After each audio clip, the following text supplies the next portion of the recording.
Bom, antes de mais queria essencialmente agradecer a todos por continuarem a acreditar neste projeto e nesta parceria com a EduGep.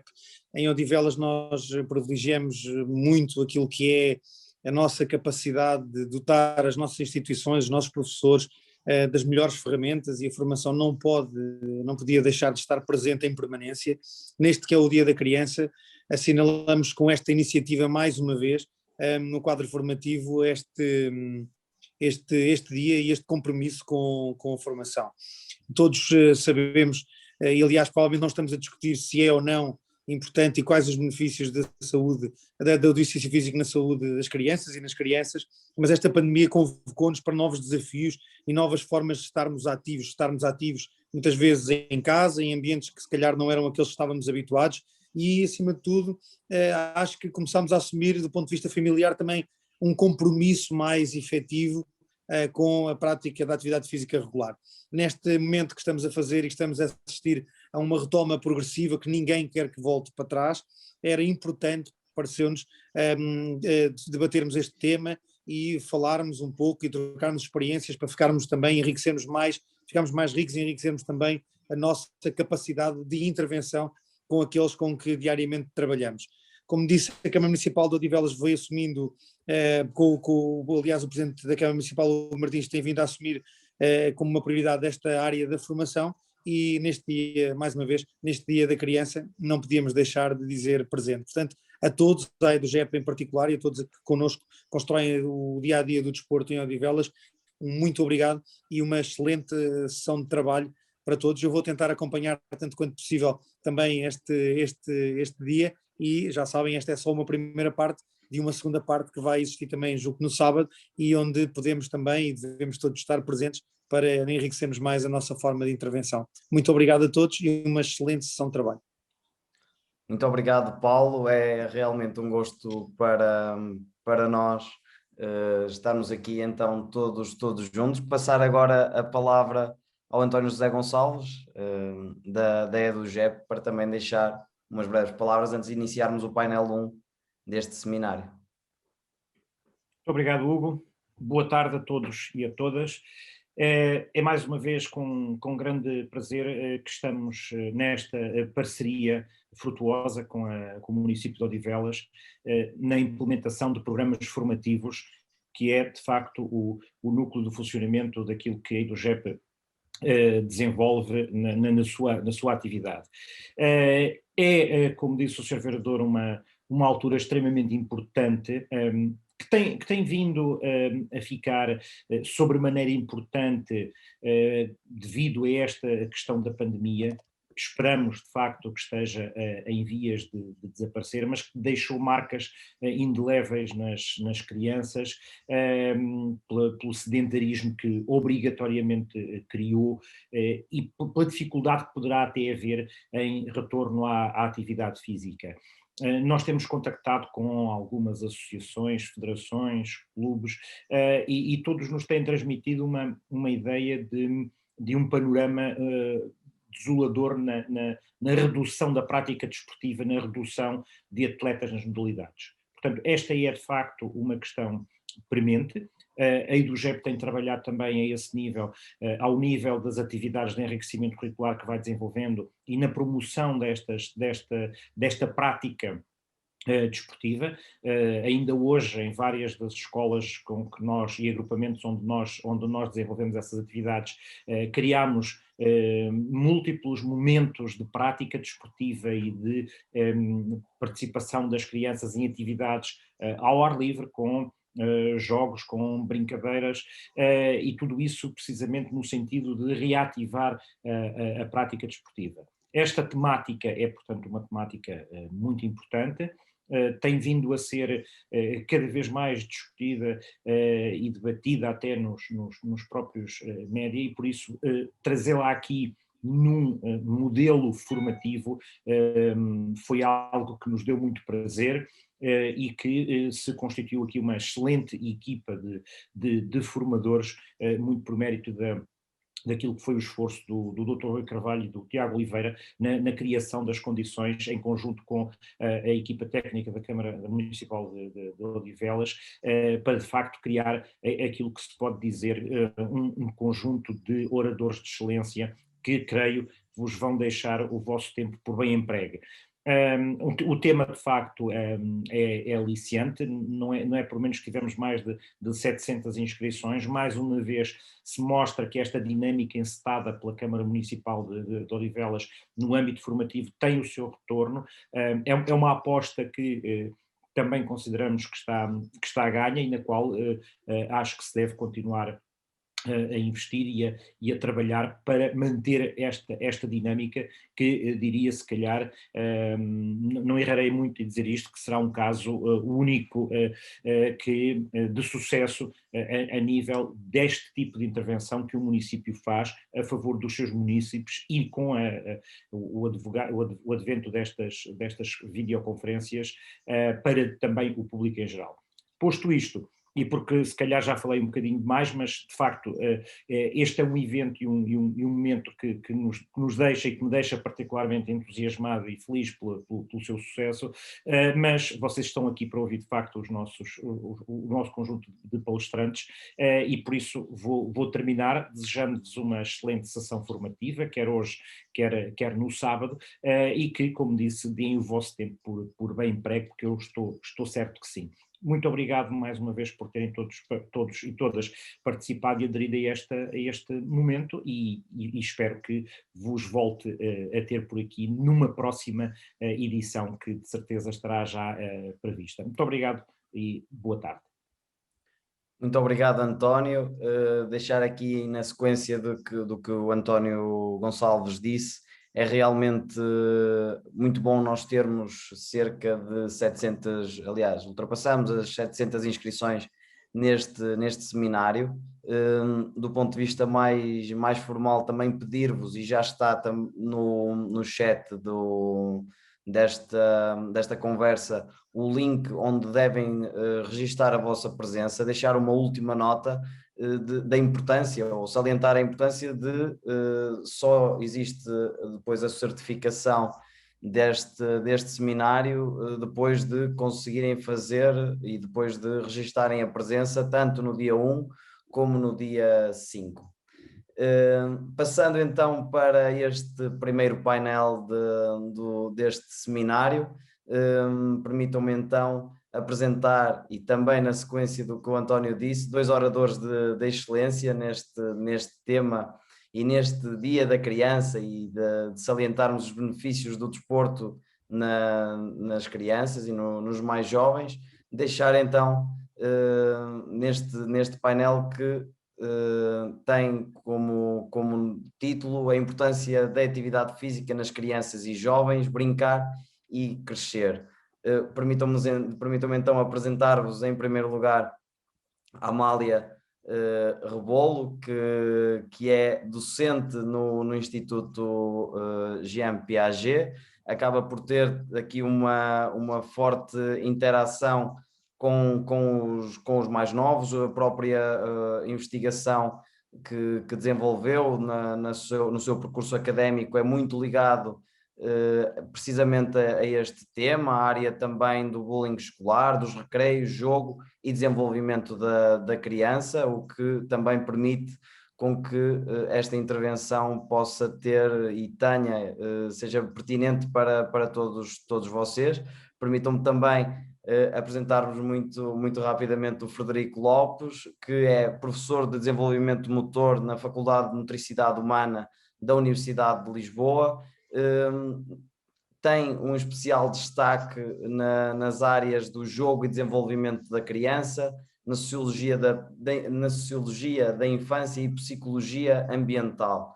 Também tem trabalhos desenvolvidos nesta área, portanto, sintam-se à vontade para, e apesar de poder parecer que existe muita formalidade, o que nós queremos é que exista aqui uma conversa e em que também a Amália possa falar em diversos momentos com o Frederico e vice-versa, e que todos sintam parte integrante deste seminário. Portanto, sem mais demoras, muito boa tarde aos dois e começando então pela Amália, que também nos começará por fazer uma breve apresentação. Então, boa tarde a todos. Eu começo por agradecer o convite para estar a participar neste seminário, com um tema muito interessante para mim, fascinante, as crianças ativas, e aqui a questão do brincar e do ser ativo na escola e em casa. Eu, além de ser professora no Instituto Piaget, na ESE, também trabalho na escola, sou professora de Educação Física, trabalho com crianças do 1º ao 6º ano, em coadjuvação com as professoras do primeiro ciclo, portanto, neste momento também sinto na pele os efeitos da pandemia, tão bem referida tanto pelo Sr. Vereador como pelo diretor do EDUJEP, que têm efeitos nas nossas crianças que certamente vamos ter que lidar agora nos próximos anos, visto que não me parece que rapidamente as coisas voltem àquilo que achávamos que era normal. Entramos numa nova normalidade. Eu vou partilhar uma pequena apresentação, porque senão eu disperso-me e vou por aí fora. Eu não sei depois onde é que vou parar, pode ser complicado. Vou pôr som também, ver se não fica muito barulho. E vamos ver se isto funciona bem, que às vezes o meu computador engana-me, que eu sou da Educação Física, não sou das tecnologias. Vamos ver. Então eu pego, é claro, vou pegar na questão do brincar e existem muitas definições, e esta é uma entre muitas, esta é do professor António Cabral, que fala de brincar como uma atividade que tem como primeiro objetivo o prazer. E de forma consciente ou inconsciente procura-se seguir esse objetivo de prazer. Se não houver prazer, não há brincar, não há jogo. Depois, o brincar é tão importante que existe um artigo na Convenção dos Direitos da Criança, o artigo 31, destaca o direito ao repouso e aos tempos livres, este direito de participar em jogos e atividades recreativas. Este direito e este artigo foram comemorados no dia 28. Existe um dia do brincar, o dia 28 de maio. Infelizmente necessitamos de comemorar o brincar. Infelizmente temos crianças que não têm esse direito de brincar. E hoje, dia da criança, na escola com os meus alunos de 5º e 6º ano, perguntava se eles sabiam porque é que era importante comemorar o dia da criança. E às tantas eu dizia que há crianças que não têm direito de ser crianças, porque de repente são crianças soldado, ou são crianças que estão a trabalhar, ou são outra coisa, não têm direito de ser crianças. Então, eu pego em alguns autores muito interessantes, de tantos que escreveram sobre o jogo. Temos o Sr. Huizinga, que vem dizer que o jogo é livre, não está, nada obriga ao jogo na vida. Nós fazemos porque queremos, porque alguma coisa nos atrai. Portanto, o jogo não é vida corrente, não é vida real, é no fundo uma fuga do que é real. E é uma fuga para coisas imaginadas, coisas que estão para além de nós.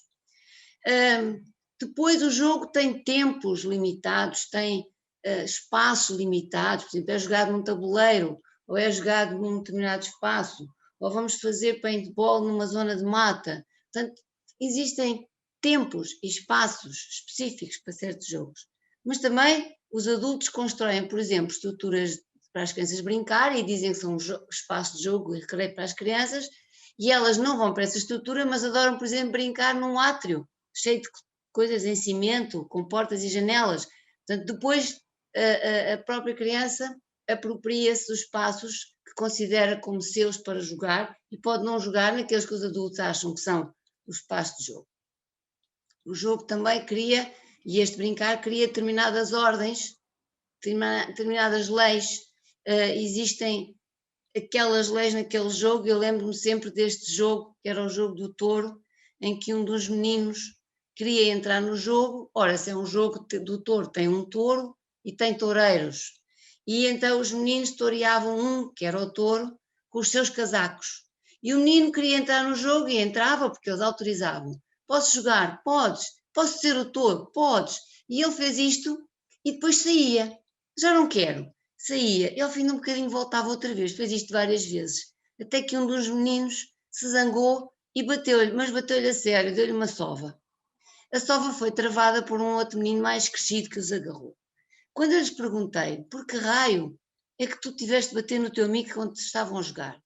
E o outro respondia, com aquele ar deles de meninos de 7, 8 anos, então, ele ou quer entrar no jogo ou não quer entrar no jogo. Se entra, entra a sério e cumpre as regras. Entrar e sair só porque lhe apetece, não pode ser. Portanto, ele da próxima vez ou entra e joga ou já não joga. Eles sabem quais são as regras. E a criança que não aceita as regras também não é aceita no jogo. Portanto, o jogo tem o seu tempo, tem o seu espaço e tem as suas regras. E este é um autor muito interessante do início do século XX. Temos outro autor também do século XX, Queiroz, que vem de falar do jogo como algo que se opõe ao trabalho, da mesma forma que o tempo perdido se opõe ao tempo bem entregue. O que é que será isto de tempo perdido e tempo bem entregue? Mais uma vez, é uma atividade livre, nós só brincamos porque queremos brincar. Nós decidimos se queremos brincar ou não. E é delimitada no espaço e no tempo. É incerto, nós não sabemos o que é que vai acontecer. Não sabemos, por exemplo, se vão jogar às damas, não sabemos quem vai ganhar, não é? Se eles vão fazer jogos de apanhada, também não sabem muito bem quem vai ganhar. Alguém há de ganhar. Se vão jogar às escondidas, é a mesma coisa. Portanto, não há aqui uma certeza do resultado. Também não se vai ganhar, como eu costumo dizer, não se ganha para pôr a sopa na mesa. Quando se brinca, é diferente de quem joga profissionalmente. Aí já não é brincar, é ser profissional, não é? Mas existem depois os regulamentos e existe esta fantasia toda associada aos jogos. Portanto, este senhor criou uma classificação de jogos muito interessante, desde os jogos de competição, sorte, simulacro e vertigem, e eu pego naquele jogo que eu estudei mais e que acho que é fundamental eles terem a oportunidade de praticar, quer em casa, quer na escola, que é o jogo de atividade física. Este jogo de atividade física entra nestas categorias todas, porque é um jogo onde há competição. O jogo de atividade física é o jogo de contacto e agilidade, é o jogo de apanhada e de luta ao mesmo tempo, é um jogo que pode ter muita coisa a acontecer ao mesmo tempo, mas nós adultos, quando olhamos, o que é que vemos? Crianças a perseguir-se, são doidos, correm atrás uns dos outros, porque é só porque sim. Muitas vezes não é só porque sim, porque por trás daquele jogo está esta competição, mostrar que eu sou mais rápido que tu e eu vou-te apanhar ou tu não me consegues apanhar.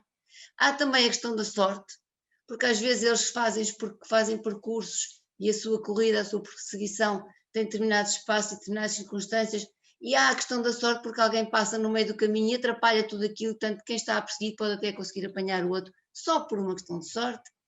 Há a questão do simulacro, da fantasia, porque por trás daquele jogo podemos ter histórias, e eu já vos mostro alguns exemplos das histórias que estão por trás dos jogos, e depois também tem esta vertigem, este perder noção de si mesmo, porque se roda, porque se corre, porque se atira ao chão, porque se pode saltar de coisas altas, porque se pode passar por baixo de espaços estranhos. Portanto, há muita coisa a acontecer e o Queiroz provavelmente não pensou no jogo de atividade física, que é uma categoria que só se começou a falar mais tarde, mas ela encaixa perfeitamente nas categorias referidas por este senhor. E tenho aqui 2 exemplos que eu gosto de mostrar. Este das meninas, deixa eu ver se tem um bocadinho de som. Elas estavam a jogar um jogo que se chamava Princesa de Tubarões. Quando nós olhávamos, o que víamos, crianças a perseguir-se. Havia uma princesa, havia tubarões que queriam apanhar a princesa e tínhamos também os guardas que ajudavam a princesa a fugir dos tubarões. E quando olhamos, à partida, nós adultos, o que vemos? Crianças a perseguir-se, mais nada. Neste, eles tinham um espaço de jogo na escola que já tinham explorado e então foram explorar outras áreas. Esta árvore, neste dia, era um barco. Eles eram marinheiros, tinham um comandante, um vigia, o barco era um veleiro, portanto aqueles ramos no fundo eram os mastros e as velas, e que eu me lembro ninguém caiu, ninguém se aleijou, estavam super felizes num espaço que não era à partida um espaço de jogo. Era um espaço dentro da escola, mas não era um espaço de jogo, e naquele dia era um barco, e como vemos por trás daquilo havia histórias. Estes estavam a fazer um jogo que eles chamavam Caçadores de Dinossauros. Para nós é apenas um jogo de apanhada, ou, no meio disto, até parecia que eles estavam às lutas, a sério. Não. Eles estavam a brincar às lutas e à apanhada, havia caçadores e havia dinossauros. Portanto, é um jogo muito ativo, com comportamentos de luta, de agarrar, de cair, de empurrar os outros. Portanto, há aqui muita coisa que parece agressão, mas não é. É um jogo social que implica a relação com os outros. É um jogo que começa nos primeiros jogos de luta e perseguição até com os pais, nas brincadeiras, e depois vai aumentando, este jogo aumenta nos contactos com os amigos. É um jogo muito importante para as crianças do primeiro ciclo, especialmente as que estão a frequentar entre o primeiro e o quarto ano. Mas no quinto, sexto ano ainda se vê muito deste jogo de apanhada, jogos de escondidas, com muita perseguição e também com muito contacto. Este jogo tem outras fases anteriores, né? O jogo de exercício, a estereotipia que se vê-se nos bebés, o jogo de exercício nas crianças, quando eles começam a aprender a andar e começam a correr, ainda não sabem correr, mas já parece que correm, portanto, que fazem muitas vezes corridas por nada.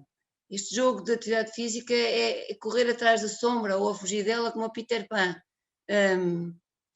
E algumas crianças, infelizmente, agora durante a pandemia, o que eu verifiquei é que mesmo nos mais crescidos não tiveram direito ao jogo social e praticamente o que conseguiram fazer, quando sozinhos, foi jogo dramático e jogo de exercício, mas muito sozinhos.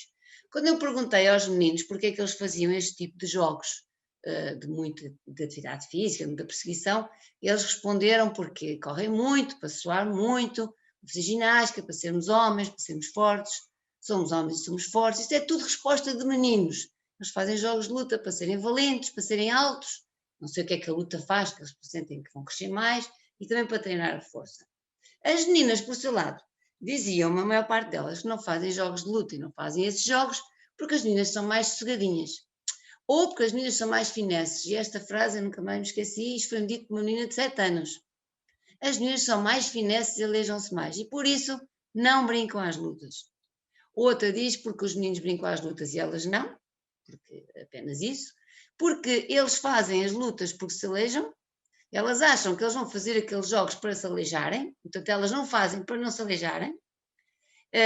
Outra diz que os rapazes têm músculos, que se calhar as meninas, ela acha que se calhar as meninas não têm, e os amigos é que convidam os amigos para brincar às lutas. Portanto, as próprias meninas e os meninos, nas mesmas idades, e que são crianças entre os 7 e 8 anos, com opiniões bem diferentes sobre o que é que uns fazem, os outros fazem e o porquê.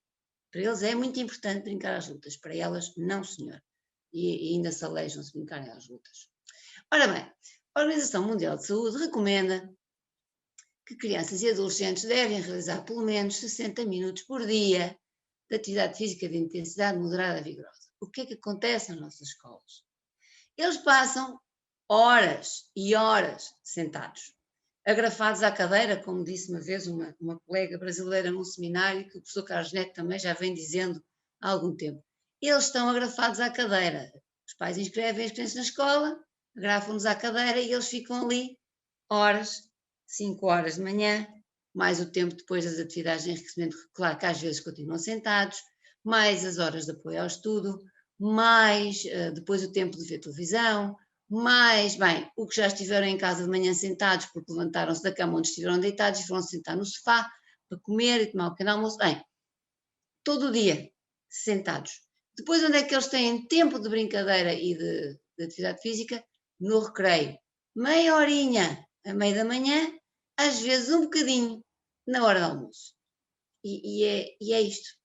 De qualquer das maneiras, nós vivemos realmente tempos muito estranhos. Estivemos confinados, fechados em casa, e isto preocupa-me, realmente, os efeitos deste isolamento nas crianças. Mas, já antes disto, eles já estavam semi-confinados, né? Porque já estavam sentados todas estas horas, já estavam fechados em casa, e, portanto, como diz o professor Carlos Neto, as crianças já se via muito analfabetismo motor, já há falta de natureza, portanto, falta de verde, e há até quem considere que isto já é doença, esta falta de verde e falta de natureza, falta de autonomia, de capacidade de decisão, de escolher, de poder sair de casa e ir ali ao pátio do vizinho brincar com o outro às escondidas, é quase impossível. Portanto, o que é que eu fiz agora em pleno confinamento no meu grupamento de escolas? passámos um questionário aos encarregados de educação das nossas crianças do primeiro ciclo, para perceber o que é que eles faziam com as crianças em casa. A zona onde eu trabalho, as residências, são muitas residências que são vivendas geminadas ou em banda e algumas vivendas isoladas. Há prédios, mas a maior parte das crianças ainda vive em vivendas que têm um bocadinho de pátio. E a questão era o que é que será que estes pais fizeram com as crianças no seu sítio? A maior parte dos que responderam foram mães, portanto há 197 respostas, 175 são mães, portanto são essencialmente encarregadas de educação, e eles disseram que efetivamente fizeram brincadeiras ativas com as suas crianças e a maior parte delas teve a oportunidade de brincar no exterior da casa. E algumas até brincaram no exterior todos os dias, o que é muito bom, mas isto reflete o facto de efetivamente eles morarem nestes espaços que são vivendas. E claro que brincaram essencialmente nos pátios ou nos quintais dessas residências. Em relação a brincar dentro de casa, brincaram essencialmente na sala. Então o espaço da sala passou a ser um espaço de brincadeira. Já era, provavelmente, e tornou-se ainda mais espaço de brincadeira, porque as crianças não podiam sair para brincar com os seus amigos da rua. Brincaram essencialmente com os irmãos, também com adultos, com amigos, sozinhas, mas essencialmente com os irmãos. E preocupou-me neste grupo de respostas, há 20 encarregados de educação que dizem que as suas crianças brincaram sempre sozinhas. Esta criança que brincou sozinha não pôde nunca jogar à apanhada, não pôde nunca fazer jogos de perseguição, porque brincou sozinha, a não ser que brincasse atrás da sombra, como o Peter Pan. Também é possível. Esse é um desafio que eu faço. Vamos correr atrás da nossa sombra ou fugir dela, não é? Vamos brincar um bocadinho. Aí é possível brincarmos com a nossa criatividade e desafiar a criança também para fazer alguma brincadeira mais ativa, brincando com a sombra. Esta é mais uma estratégia que nós podemos ir utilizando para a criança que não tem possibilidade de brincar com outras crianças, nem com os adultos, né? Neste caso, nem com os adultos eles brincaram. Quais foram as brincadeiras favoritas? Lá estão as consolas, os computadores, a televisão, mas há muito jogo de atividade física. Há muitos jogos com bola. Apesar de vermos que eles estão em casa, ainda há uma porcentagem de quase 45% das crianças que os pais dizem que elas brincaram, fizeram jogos de atividade física e fizeram jogos com bola. O que nos deixa, de algum modo, com alguma satisfação. Onde é que eles brincaram essencialmente? Nos pátios ou nos quintais. Há aquela porcentagem pequena que brincou todos os dias e há esta porcentagem que brinca mais nos pátios, porque realmente eles vivem em vivendas geminadas ou em banda e também nas vivendas isoladas. Mas como veem, são muito poucos os que brincam só em apartamentos. São muito poucos. Portanto, mesmo os que vivem em apartamentos, são poucos também na área, alguns conseguiram ir à rua. Conseguiram levá-los aos pátios, ao exterior, há pequenas pracetas, há ruas de sentido único, há estradas de sentidos fechados, trânsitos fechados, portanto é possível que algumas crianças tenham conseguido ocupar esses espaços. Os companheiros de brincadeira no exterior, quem são? Essencialmente os irmãos, visto, claro, sabemos que não podiam brincar com o pessoal da rua, brincaram também muito com os adultos, brincaram muito sozinhos, e há aqui 15 crianças que, brincando na rua, também brincaram sempre sozinhas, nem os pais brincam com eles. Portanto, estas crianças que sempre brincaram sozinhas preocupam-nos mais, porque o conhecimento que eles têm de si mesmos, dos outros, da relação com os outros, há aqui quebras na socialização, na autonomia, na tomada de decisão, há uma série de coisas que não podem acontecer porque falta este aspecto fundamental que é a relação, né? Nós, se fôssemos seres para viver sozinhos, não éramos o que somos, né? Eu costumo dizer que quem quer viver sozinho vai morar na Pedra da Anixa, que é uma rocha ali ao pé, em frente à Rábida. Nós não moramos na Pedra da Anixa. Nós somos seres altamente sociáveis, né? Então precisamos desta socialização, e eu, como professora de Educação Física, no primeiro ciclo, é onde eu vejo a grande quebra, é nos mais pequeninos, nos de primeiro e segundo ano. É onde estamos a ter mais dificuldades, porque eles perderam uma série de coisas que deviam ter acontecido no seu desenvolvimento. O que é que os pais acham dos jogos de atividade física e querem promover estes jogos de atividade física, para promover a atividade deles próprios, para promover o desenvolvimento das suas crianças, porque é importante para a saúde e bem-estar, e isto é tão importante perceber que os pais estimularam a atividade física. Muitos pais estimularam jogos de apanhada e de luta. Também há aqueles que não estimulam, mas nestes há uns que não estimulam porque as crianças já o fazem naturalmente. E isto é muito interessante, eles sentirem que não têm a necessidade de estimular porque as crianças o fazem. Eles já são muito ativos, então eu não preciso de lhes dizer para serem ativos. Há aqueles que acham que as crianças fazem outras escolhas e há uma percentagem de pais que não estimulam o jogo de atividade física porque têm medo, porque acha que a criança se vai magoar e porque acha que este tipo de jogos provocam violência. Não é verdade que estes jogos provocam violência. Portanto, há aqueles que também impõem uma série de limites, mesmo nos jogos mais ativos, porque acham que o jogo de luta é precursor de violência, porque acham que as crianças se vão magoar. E, por outro lado, porque acham que as crianças precisam de regras, portanto, limitam estas brincadeiras mais ativas, não as deixam fazer todos os jogos que eles gostariam, infelizmente. Portanto, os que não colocam limites acham que a criança precisa deste tipo de jogos por causa da saúde e do seu bem-estar, para se exercitar, e é engraçado que alguns acham que não precisam de colocar limites, nem devem, porque a criança também tem que conhecer os seus limites. Há aqui uma porcentagem de 4% que assinala isto. Portanto, estas respostas são todas feitas a partir de... As categorias foram feitas a partir das respostas que os pais deram. Foram perguntas, estas foram de resposta aberta, então eles podiam escrever o que quisessem, portanto, e as respostas deles caíram essencialmente nestas categorias que depois foram aqui mostradas.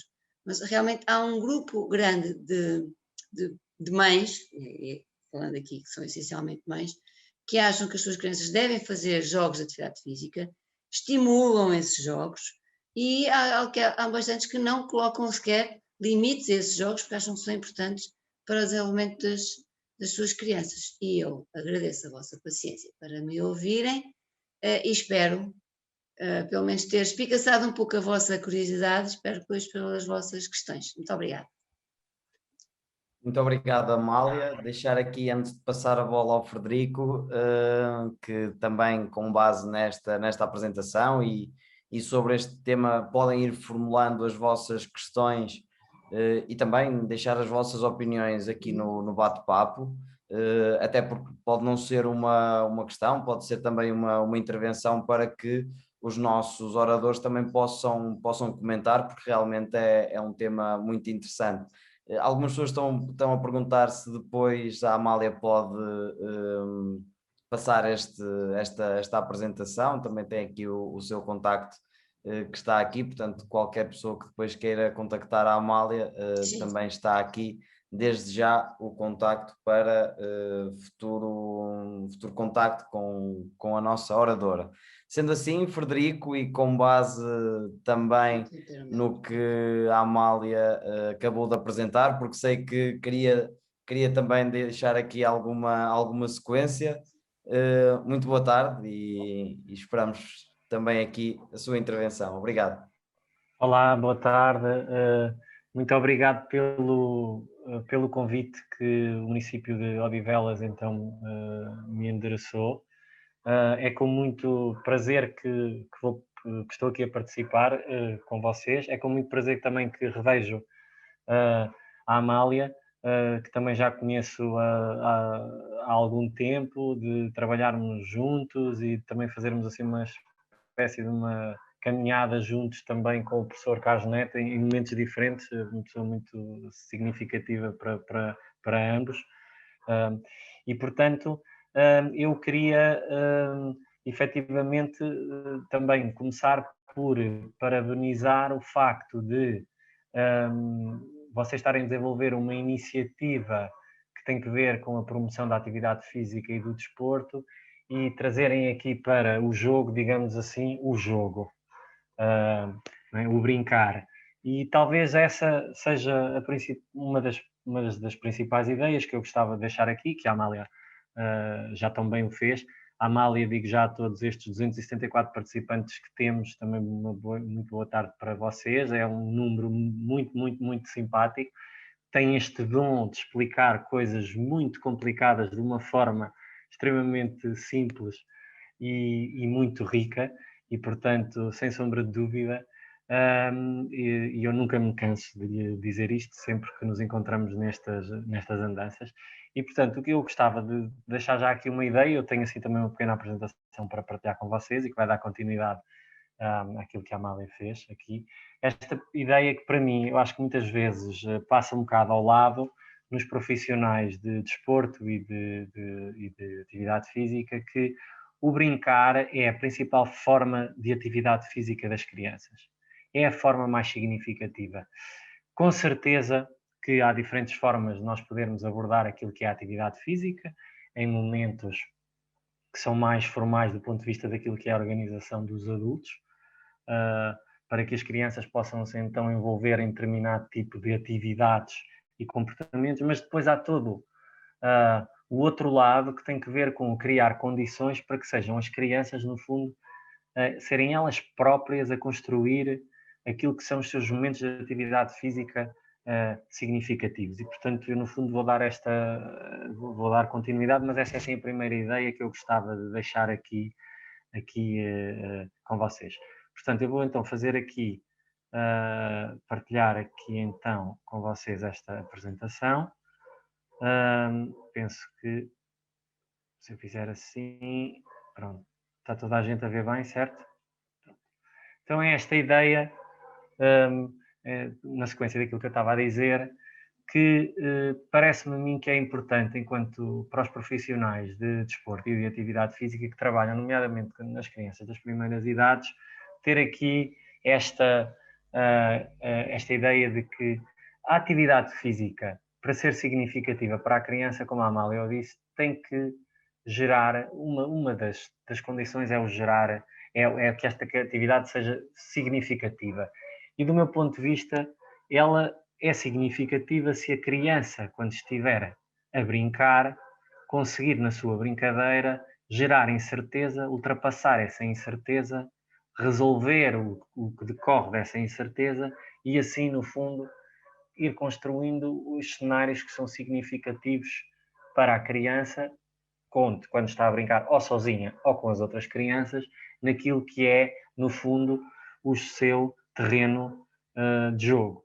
E, portanto, esta ideia de que é importante criar condições para que a criança possa brincar com a incerteza, porque o brincar tem esta componente de imprevisibilidade e de espontaneidade, mas o ambiente dessa forma tem então que ser pensado nesse sentido, para que isso possa acontecer, é particularmente significativa para termos, e passa a redundância, uma atividade física que seja significativa e que não seja só, e a Amália explicou isso muito bem, correr pelo correr, porque as crianças não correm pelo correr só. As crianças, a maior parte delas, corre e tem atividade física e há sempre uma dimensão, digamos que simbólica, narrativa, emocional e que muitas vezes eu acho que é esquecida quando estamos a pensar os ambientes que temos que preparar para que as crianças possam então fazer atividade física significativa. Portanto, desse ponto de vista, a Amália já falou então disto, não é? Nós temos então o artigo 31º que nos diz efetivamente que a criança tem direito então ao repouso, aos tempos livres, a participar em jogos e atividades recreativas próprias da sua idade e participar naturalmente na sua vida cultural e artística. E também tem direito então ao brincar. E eles, neste documento, na Convenção dos Direitos das Crianças, e muitas vezes há esta confusão, mas há alguma distinção entre aquilo que é o brincar, o repouso, os tempos livres, as atividades recreativas. Eu não vou entrar muito por aí, mas é uma distinção bastante interessante e, portanto, a minha apresentação vai se focar exatamente nesta ideia da brincadeira que é gerida e criada pela própria criança e que temos vindo a denominá-la de brincar livre, no sentido de reforçar essa competência da criança enquanto um ser que é capaz de organizar os seus contextos de brincadeira. E, portanto, O artigo 31º fala-nos nisso, isto é importante no dia que assinalamos hoje e no dia, há uns dias atrás, o Dia Mundial do Brincar, e também é importante este documento que muitas vezes é esquecido e que eu penso que as escolas deveriam de adotar, que é esta adenda que foi feita à Convenção dos Direitos das Crianças em 2013 e que chama particular atenção a muitas questões, que chama também a atenção de que os Estados-partes que ratificaram a Convenção, e os Estados-partes são os Estados, as organizações, as escolas, os municípios, todos nós, enquanto cidadãos, que temos prestado pouca atenção a gerar condições para as crianças, então terem este artigo 31º promovido, não é, e desenvolvido, e portanto chama-nos à nossa responsabilidade e também nos chama à responsabilidade que de facto, entre muitas coisas, é um documento muito completo e que tem vindo a ser aconselhado por os especialistas internacionais do brincar como um documento que deve ser utilizado quando se está a pensar fazer provisão de espaço e de jogo e quando se quer inclusive até implementar políticas relacionadas com a promoção do brincar e da atividade física desta forma que eu estou a dizer, porque relembro que então, do meu ponto de vista, brincar é a principal forma de atividade física que a criança tem. E portanto, neste sentido, este documento diz-nos que, por exemplo, tanto nos países em desenvolvimento como nos países desenvolvidos, há constrangimentos atuais brutais para as crianças brincarem, nomeadamente, há vários, mas é este de que as agendas das crianças são muito, especialmente nos países industrializados, como é o caso do nosso, das nossas realidades, as agendas são colonizadas por aquilo que são as intenções dos adultos e, portanto, deixam muito pouco espaço, tempo para as crianças poderem, no fundo, fazer a sua própria gestão. Nesse sentido, eles consideram também neste documento que brincar é uma dimensão fundamental e vital do prazer da infância, bem como um componente essencial do desenvolvimento físico, social, desculpem ali a gafe, cognitivo, emocional e espiritual. E, portanto, é esta ideia, e a Amália já o disse, eu gostava só de acrescentar que a criança, talvez o principal motivo pelo qual a criança brinque seja exatamente esta ideia de que a criança brinca para, no fundo, satisfazer essa pulsão que é o brincar. Percebemos que tem implicações naquilo que é o bem-estar e o desenvolvimento das crianças e percebemos que as pessoas estão atentas a isso. Mas pensar o planeamento de espaços para as crianças brincarem a partir da perspectiva de que a principal importância do brincar é satisfazer essa pulsão, é como um imperativo biológico, isso obriga-nos a pensar no ambiente de uma outra forma. E também é isso que eu espero assim partilhar com vocês. Há bocado, quando me apresentaram, também eu acrescento só que eu faço parte de uma associação que se chama 123 Macaquinho do Chinês, fundada há 5 anos, onde nós fazemos a provisão de ambientes para as crianças poderem brincar. Parece que é assim, pronto, é uma definição relativamente simples, aquilo que nós fazemos defesa e promoção de contextos para as crianças brincarem, mas apoiamos numa prática na qual, que eu vou também falar aqui um bocadinho hoje, e que nos pode ajudar a pensar como é que podemos planear os espaços e o nosso papel enquanto adultos quando estamos com as crianças, neste sentido de que, de facto, o principal é esta ideia de ajudar a criança a que ela tenha as condições necessárias para que a expressão do brincar se concretize.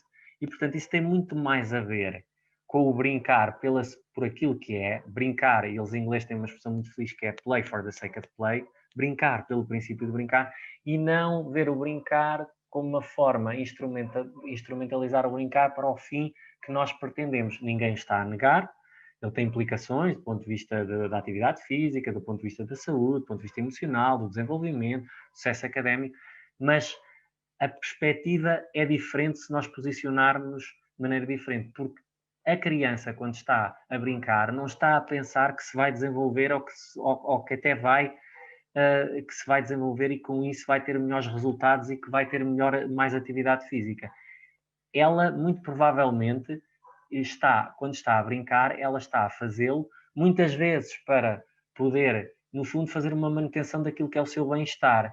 E, no caso do confinamento, e nós vemos isso, e há até alguns trabalhos recentes sobre isso, temos esta ideia de que o brincar tem agora assumido um papel fundamentalmente terapêutico, por causa do tempo todo que as crianças estiveram confinadas e que não puderam estar a brincar, e não puderam estar a socializar umas com as outras, e, portanto, nós que tanto falamos num plano de recuperação das aprendizagens, quer dizer, nós devíamos também falar num plano de recuperação do brincar.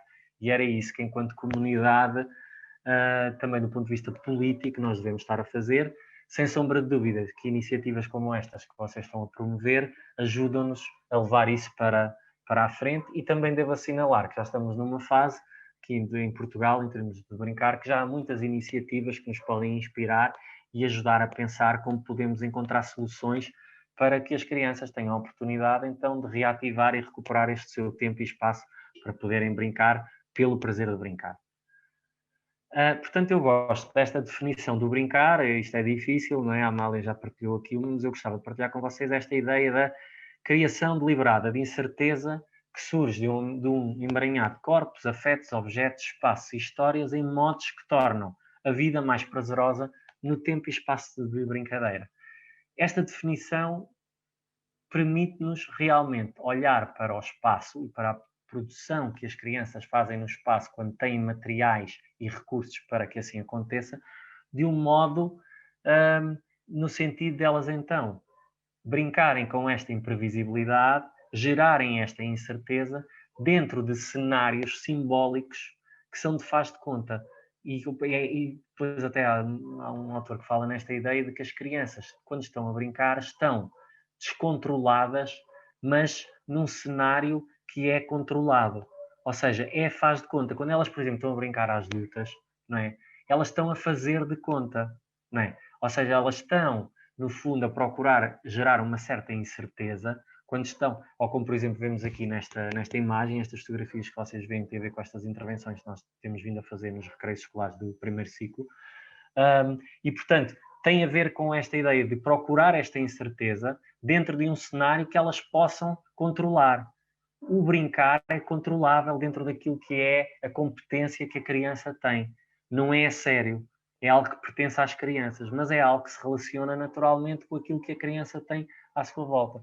Por isso é que esta depois definição vai mais longe e fala do brincar enquanto um comportamento que é intra, que vem de dentro, e ativo neste sentido relacional que nós vemos aqui. Esta imagem, as crianças aqui quando estavam nesta brincadeira, havia muita coisa a acontecer. Nós olhamos para isto e pensamos que elas estão ali empoleiradas e que estão naturalmente a fazer atividade física, como a Amália disse muito bem, estão a competir, provavelmente, estão a puxar as cordas de um lado para o outro, estão em tensão, estão em alguma... Né, estou nesta ideia do jogo, neste para-arranca, neste potencial que o Huizinga também fala nestas questões, mas há muitas mais coisas que estão a acontecer aqui. Né? Eles estão a negociar, estão a experimentar novas posições das cordas, estão meninos a brincar com meninas, estão meninas a ter a oportunidade de, por exemplo, se envolverem em jogo de atividade física, que a mim que me parece que muitas vezes, eu acho que isso também é uma razão pela qual as meninas envolvem-se pouco, tem a ver também com a forma como, do ponto de vista sociocultural, isso no fundo, lhes é apresentado. Portanto, há muitas coisas que estão aqui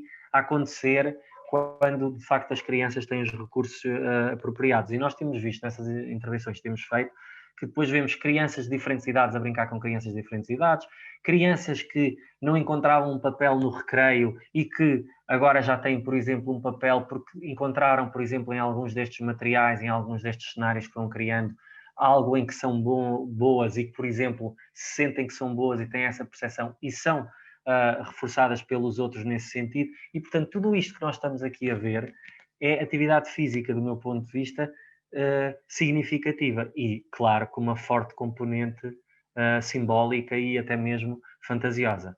Portanto, esta ideia de que, e é esta relação que a criança faz com o ambiente que, no fundo, vai permitir à criança adaptar-se.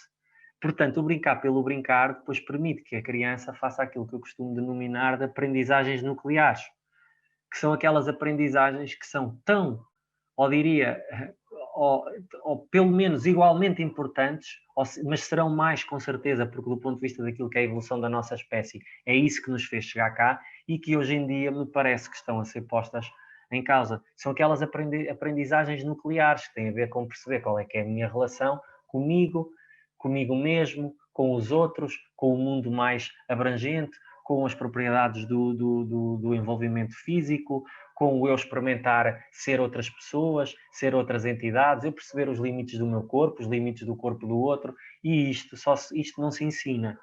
E é por isso que, quando pensamos na promoção da atividade física e de brincar, esta ideia de que, no outro dia eu aprendi isto numa conversa que estava a ter com alguém que me dizia, é que ensinar é aquilo que os adultos querem transmitir às crianças e aprender é aquilo que elas querem fazer quando são automotivadas. Eu acho que isso também é bastante interessante.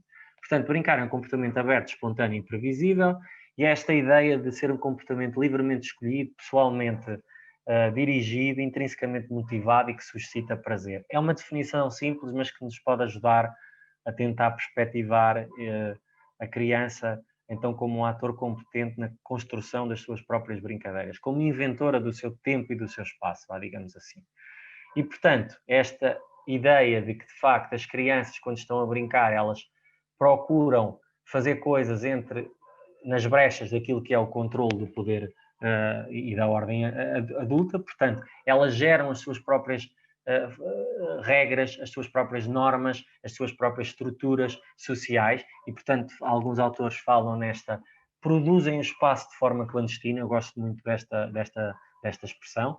Por exemplo, nesta imagem com o cartão, este cartão era o cartão que já tinha sobrado de uma série de intervenções que tinham acontecido nesta escola e as crianças depois pegaram nisto e nós até arrumámos o cartão aqui para este lado porque achámos que ele não ia servir para nada. É claro que nos surpreendemos porque depois as crianças fizeram do cartão colchão e então foram saltando, iam experimentando diferentes alturas e, portanto, cada bocadinho de cartão que encontravam, num recreio, imaginem um recreio com 100 e tal crianças na sua hora de almoço e, portanto, aconteceram aqui brincadeiras muito interessantes com estes restos de cartão e com o facto das crianças terem tido permissão para terem comportamentos flexíveis, que é outra das componentes fundamentais. Portanto, também gostava de vos deixar este outro pensamento, de que se este brincar permite adaptação, significa que é isto que permite que a criança mude. Então, se a criança pode mudar, é necessário que quando ela está a brincar, o ambiente exterior permita e que seja moldável, seja transformável, e que então essa seja a característica predominante do espaço de jogo.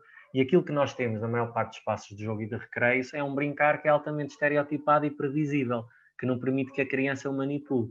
Por isso, é que qualquer intervenção para promover o brincar tem que reconhecer as suas características e permitir então suficiente flexibilidade, imprevisibilidade e segurança para as crianças poderem brincar livremente. E segurança, eu não vou falar sobre isso, mas a segurança pode ser vista sobre várias dimensões, e as crianças procuram segurança e olham para o adulto nessa procura de forma muito própria. E, portanto, nós temos que aprender também a passar muito tempo a observar o comportamento que as crianças têm para poder fazer um julgamento que lhes permita então também ter e elas próprias porem em causa, no fundo, aquilo que são as suas capacidades, os seus próprios limites. E, no fundo, olharem para o risco mais como uma característica emocional e não tanto como uma característica física. Portanto, o brincar tem a ver com estas 6 dimensões: tempo, espaço, flexibilidade, procura de liberdade, permissão e diversão.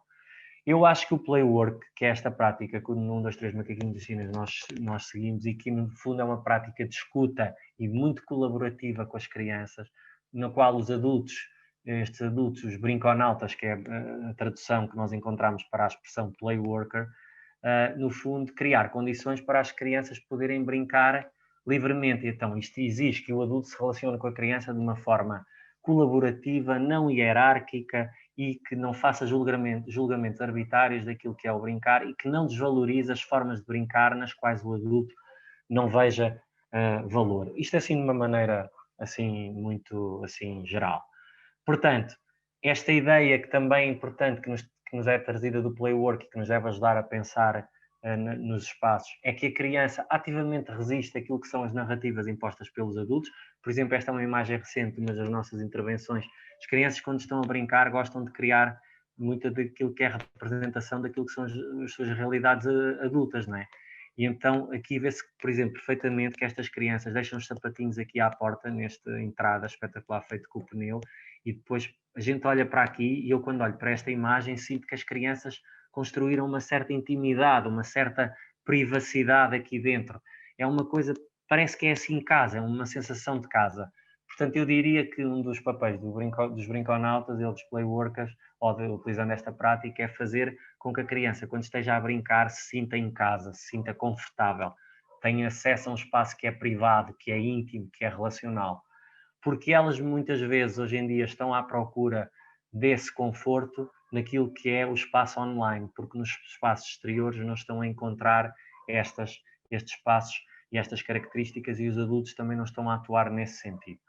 Portanto, a crença de que durante a brincadeira é muito mais importante a criança ser do que aquilo que a criança se torna, esta ideia do brincar pelo brincar e do brincar no aqui e no agora. A ideia de que o adulto deve ajudar a criança a preparar os cenários, envolver-se da forma mais leve possível e sair das brincadeiras e mostrar-se disponível quando é necessário, passar muito tempo a observar as crianças, perceber quais é que são as brincadeiras, perceber como é que as brincadeiras vão evoluindo, tudo isto nos ajuda a perceber como é que as crianças constroem os seus mundos e os seus momentos de atividade física simbólica e significativa. Esta ideia de que o aceitar sem julgar, que é uma coisa que nós adultos temos muita dificuldade em fazer, portanto isto é uma competência que tem que ser treinada. O renunciar qualquer preconceções relativas ao brincar e trabalhar para a agenda das crianças, em detrimento daquilo que são as agendas dos adultos, e a provisão então de ambientes que são caracterizados por flexibilidade, e ambientes estes onde há a possibilidade das crianças criarem, destruírem, perceber que as brincadeiras têm ciclos, que as crianças precisam de tempo para aprender muitas vezes quais é que são as propriedades que os materiais têm, e parar com esta ideia que me parece que é um disparate e que eu ouço com muita frequência e que acho que é um profundo desrespeito pelas crianças, de que as crianças não sabem brincar. Eu acho que os adultos é que têm falhado muito naquilo que é a forma como fazem a provisão destes ambientes.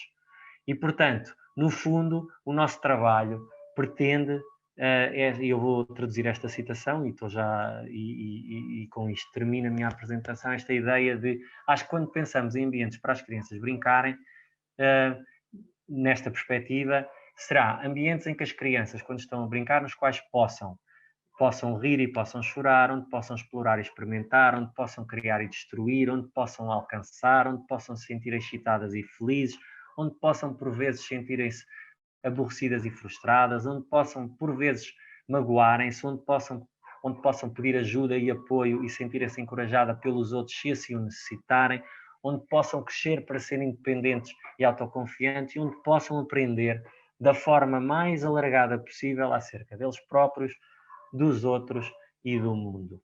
E pronto, e fico por aqui e estou aberto às vossas perguntas e questões e muito obrigado. Muito obrigado, Frederico. Realmente já temos aqui algumas questões e alguns comentários também. Começo por vos fazer aqui uma questão aos dois que surgiu, logo uma das primeiras, que é: atendendo à realidade de cada um em casa, os horários escolares não deveriam ter em conta o brincar? Começamos pela Amália, se calhar como foi a primeira. Deviam ter em conta as necessidades que a criança tem de brincar. Quando nós pensamos na escola de primeiro ciclo, que tem aqueles horários de 5 horas letivas, e infelizmente em muitas escolas são 5 horas sentados, mas em que temos meia horinha aí para o recreio. O brincar devia ser fundamental, pelo menos depois durante o resto do tempo. Mas o que é que está a acontecer? As crianças depois têm atividades de enriquecimento curricular que são mais do mesmo. São aquilo que eles já estão a fazer durante a manhã, ou, em alguns casos, a atividade de enriquecimento curricular, por exemplo, é a expressão físico-motora. Mas é uma expressão físico-motora feita fora do horário da turma e então é só para alguns da turma, não é para a turma toda, visto que nem todos ficam para essas atividades. Então falta no tempo da turma na escola, falta tempo para esse brincar. Falta tempo também para a expressão físico-motora, e que devia estar ser para todos os alunos, ser verdadeiramente democrático, porque a atividade de enriquecimento curricular não é para todos, é para alguns, para os que ficam na escola, não é? Portanto, e depois, a questão do brincar, quando eles vão para o recreio, com o lanche na mão e já vão a correr, e lhes dizem, primeiro comes, alguns levam a meia hora do tempo de recreio a comer, coitados. Então brincar, já não chegam a brincar, porque a seguir é de voltas para dentro. E também temos aqueles sítios onde eles, quando começam a correr no corredor, já lhe dizem aqui não é para correr. E chegam lá fora, têm que ficar à mesma sossegados, porque as pessoas não são capazes de os deixar brincar livremente. Eu lembro daqui a uns anos, os meus alunos lá no Instituto Piaget fizeram uma observação do espaço de jogo e recreio. E foram, por acaso, 2 grupos diferentes a observar escolas da mesma área, na zona do Seixal. Escolas muito parecidas em termos de arquitetura e de espaço de recreio. Numa das escolas, as crianças tinham autonomia para sair para o recreio, brincar com o seu brinquedo ou com a bola, corriam pela escola toda e brincavam enquanto comiam. Na outra escola, as crianças saíam para o recreio e sentavam-se a comer. E quando começavam a mexer, eram mandadas sentar novamente.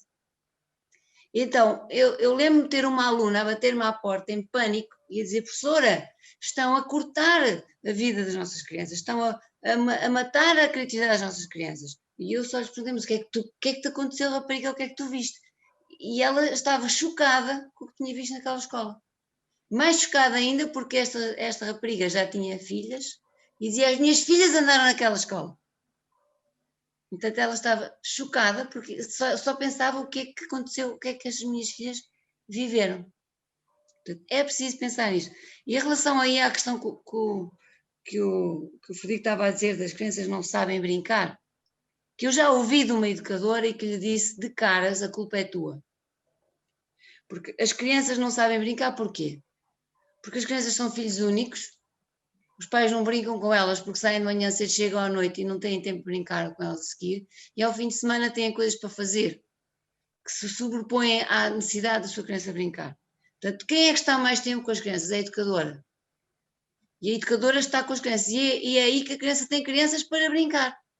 Se a educadora também já estiver focada na escolarização do pré-escolar, que infelizmente em algumas instituições está a acontecer, e eu só posso sentir revolta e questionar-me que formação estamos a fazer de educadores e o que é que estas pessoas estão a fazer na formação das suas crianças, que pessoas querem, que pessoas queremos daqui a 10 anos a governarem-nos, ou daqui a 20 anos a governarem-nos. A culpa é nossa, nós pessoas, nós educadores, nós é que os formamos. E portanto, quando uma criança não sabe brincar no pré-escolar, a culpa é do educador. E eu peço desculpa a todos os educadores, mas eu disse isto de caras a uma colega que depois tive que desmontar, não é? Mas ela ficou muito zangada comigo na altura. Porque infelizmente, se as crianças não sabem brincar, a culpa é de adultos. Passa a bola ao Frederico. Exato, era isso. Mas antes disso até surgiu aqui uma questão até para os dois, antes de passar novamente a bola ao Frederico, que é qual é que é a faixa etária para este tipo de brincadeiras? É só o pré-escolar ou também o primeiro ciclo? Todos. Os adultos não São brincam. todos. O adulto vai brincar aos Action Man quando vai jogar ao paintball. Pois é, são O todos. adulto brinca ao jogador de futebol quando está na bancada. Então o adulto brinca todos os dias e não deixa a sua criança brincar. Portanto, São podemos todos. tolerar isto até bem mais tarde do que o primeiro ciclo, não é? Portanto, Podemos, é a evolução na brincadeira. claro, podemos, e o que nós temos verificado, assim, nas observações que temos feito e assim, pequenos estudos, é que, e aprendi isto numa conferência também deste fim de semana, que quando as crianças não têm oportunidade, nos anos em que deveriam estar, a ter este tipo de brincadeiras de o fazer, elas mais tarde, elas vão de alguma forma tentar recuperar aquele tempo e aquele espaço perdido, não é? E claro que é assim, quando chegam à adolescência, aí há um conjunto de transformações do nosso corpo, não é? Que depois, não é? Faz com que, não é? Os horizontes sejam outros, as necessidades sejam outras, mas nós sabemos que, pela investigação que tem sido feita, que de facto, Quando as crianças não fazem este percurso saudável, quando, por exemplo, chegam a este contacto diversificado com as brincadeiras, não é? Porque no fundo nós também podíamos ver isto nesta perspectiva, que é, nós temos hoje em dia é que muito diversificação à qual as crianças estão expostas naquilo que são os seus ambientes para brincar e as brincadeiras é muito reduzida. Se nós pensarmos num cérebro, não é? Que para se desenvolver, não é? E eu nem gosto muito deste argumento do desenvolvimentista, como devem ter percebido da minha apresentação, mas se olharmos para isso, não é? Só para isso, nós percebemos que a diversidade, e se pensarmos no nosso corpo, não é? Enquanto profissionais da atividade física, não é? Nos diferentes sentidos, na diferente forma, não é? Não é? Naquilo que conseguimos fazer com os nossos braços, com as nossas mãos, naquilo que os nossos olhos conseguem alcançar, que o nosso nariz consegue fazer. Nós estamos a reduzir em muito aquilo que podem ser as possibilidades das crianças brincarem. Portanto, o que aqui, quando falamos em idades, é um bocado esta ideia, até mesmo, quer dizer, nós, por exemplo, até mesmo com bebés, e isso é muito claro até do ponto de vista do desenvolvimento motor, os bebés preferem objetos em movimento, não é? Do que, por exemplo, objetos fixos.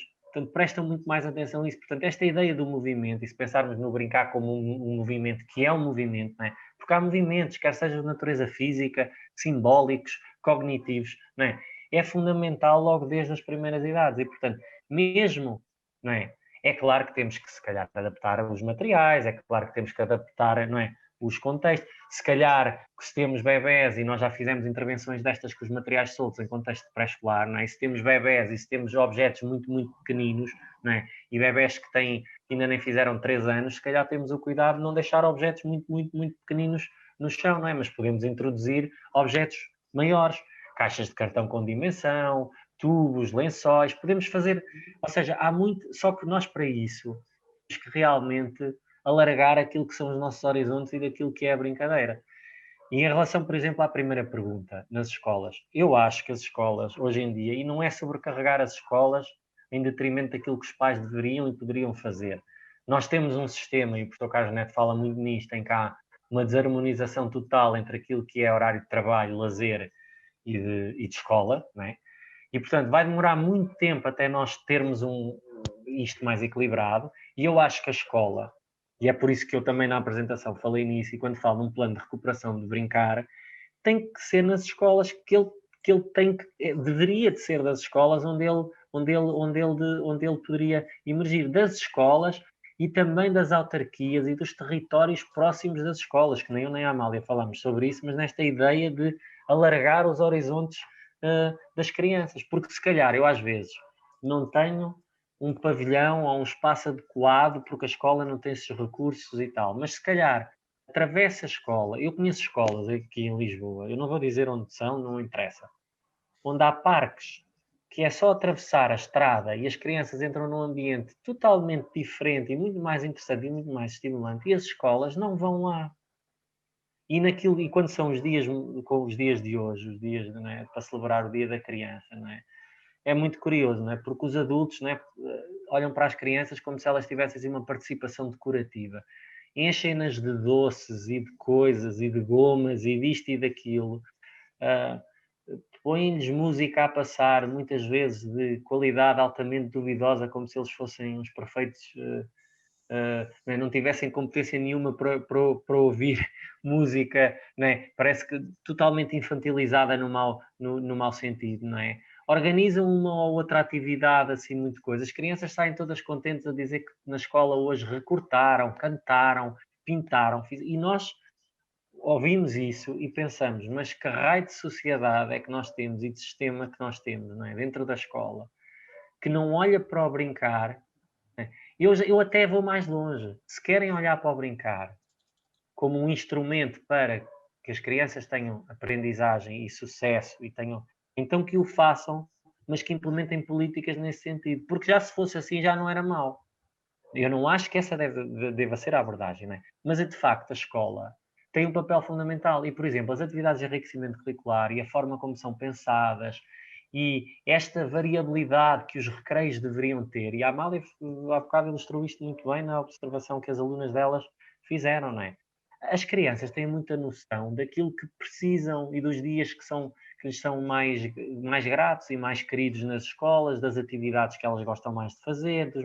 Por que razão é que o adulto tem tanto problema em fazer esta defesa? E eu, quando digo o adulto, eu próprio, todos nós, enquanto comunidade. Será porque temos medo de perder o controlo? Será que há aqui um conjunto de razões que nós devíamos refletir, não é? Porque quando nós, como eu disse, não vemos valor nas brincadeiras que estão a acontecer, muito provavelmente, e a Amália também mostrou isso muito bem, eles não estavam só a lutar uns com os outros e tal. Havia ali, não é? Mas um olhar distante e pouco, digamos que desenvolvido, digamos assim, não permite apurar o que realmente está ali a acontecer. Portanto, nós também temos que treinar o nosso olhar de forma a poder tentar perceber os comportamentos de como as crianças elas os percebem. Que nunca o faremos, porque não somos crianças, mas temos memórias. O Francesco Tonucci deu recentemente uma entrevista no Público e ele é defensor da independência de mobilidade, liberdade da circulação das crianças pelos territórios, pelos bairros, portanto, criou o movimento das cidades das crianças, e ele diz uma coisa muito interessante, é que as crianças lembram aos adultos como é que era brincar. Porque os adultos, parece que muitos adultos já se esqueceram. E nós sabemos que o brincar, como já dissemos aqui, muitas vezes, de facto, é algo que é um território profundamente sagrado para as crianças e no qual os adultos têm esta dificuldade em poder fazer julgamentos apropriados daquilo que é importante e daquilo que não é importante. E, portanto, nós temos que começar por ouvir mais. E é por isso que, acima de tudo, é preciso observar, é preciso escutar, é preciso experimentar, é preciso, não ter medo de tentar esta ideia, tentar estes materiais. É preciso, como em tudo na vida, tentativa e erro, não é? E, portanto, pronto, e poderia aqui continuar, mas com certeza que há mais perguntas e já vi aqui no chat. Sim, e até fazendo aqui uma sequência desta questão do espaço escolar e de algumas das limitações, acho que, e quer dizer, não foi assim há tanto tempo que eu também passei por essa fase, mas existia uma maior liberdade, tal como o Frederico estava a dizer, e também com a requalificação de uma série de escolas e de estabelecimentos escolares fez com que muitos espaços passassem a ficar um bocadinho mais restritos. Se calhar o campo de jogos passou a ter outro tipo de restrição, porque o menino pode se aleijar, ou pode acontecer determinada coisa, ou há menos pessoal não docente para acompanhar as crianças. De que forma é que nós podemos agora reverter isto?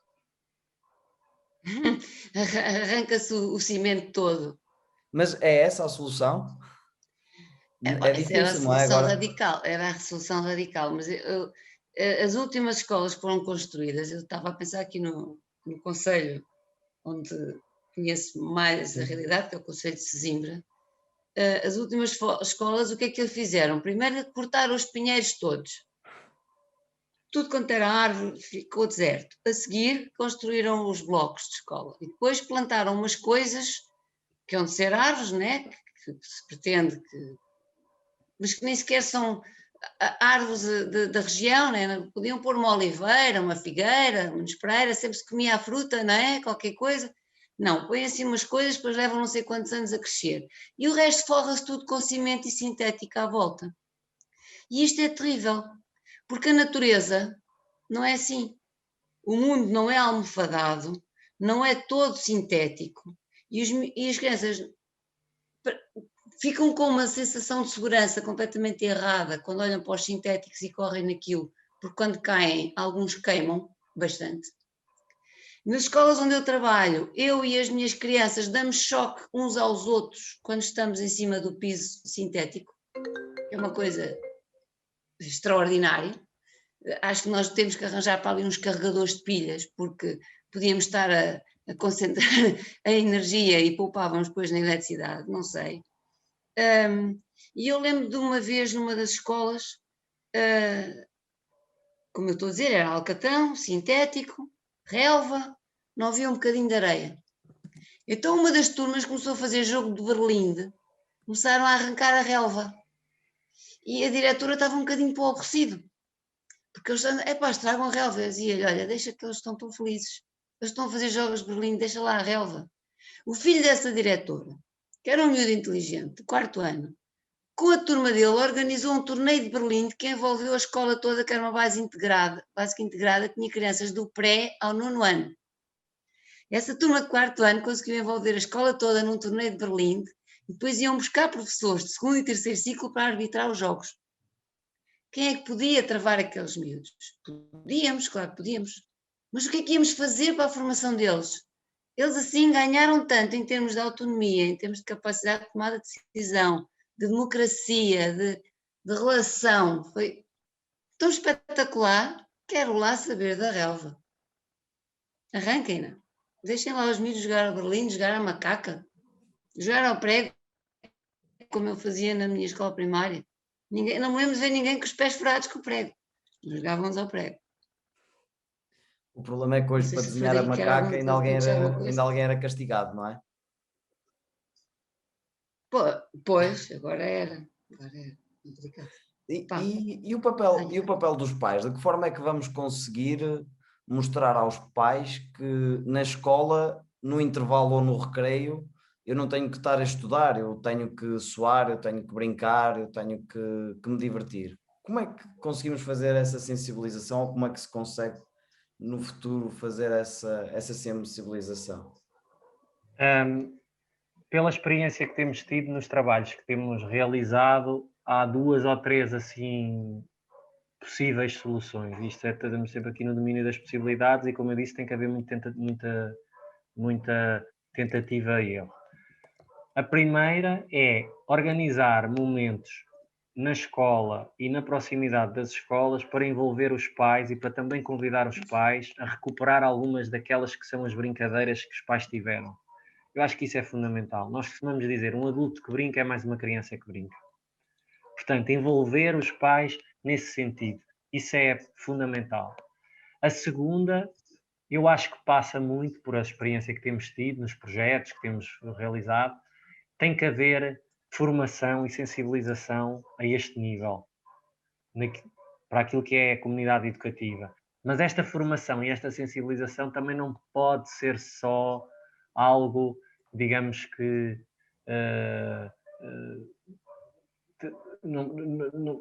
também tem que ter o seu quê de participativo, ou seja, nós temos que convidar as pessoas a fazer depois, entrar em processos que sejam mais participados e menos expositivos, porque é muito difícil com a vida que as pessoas têm, não é?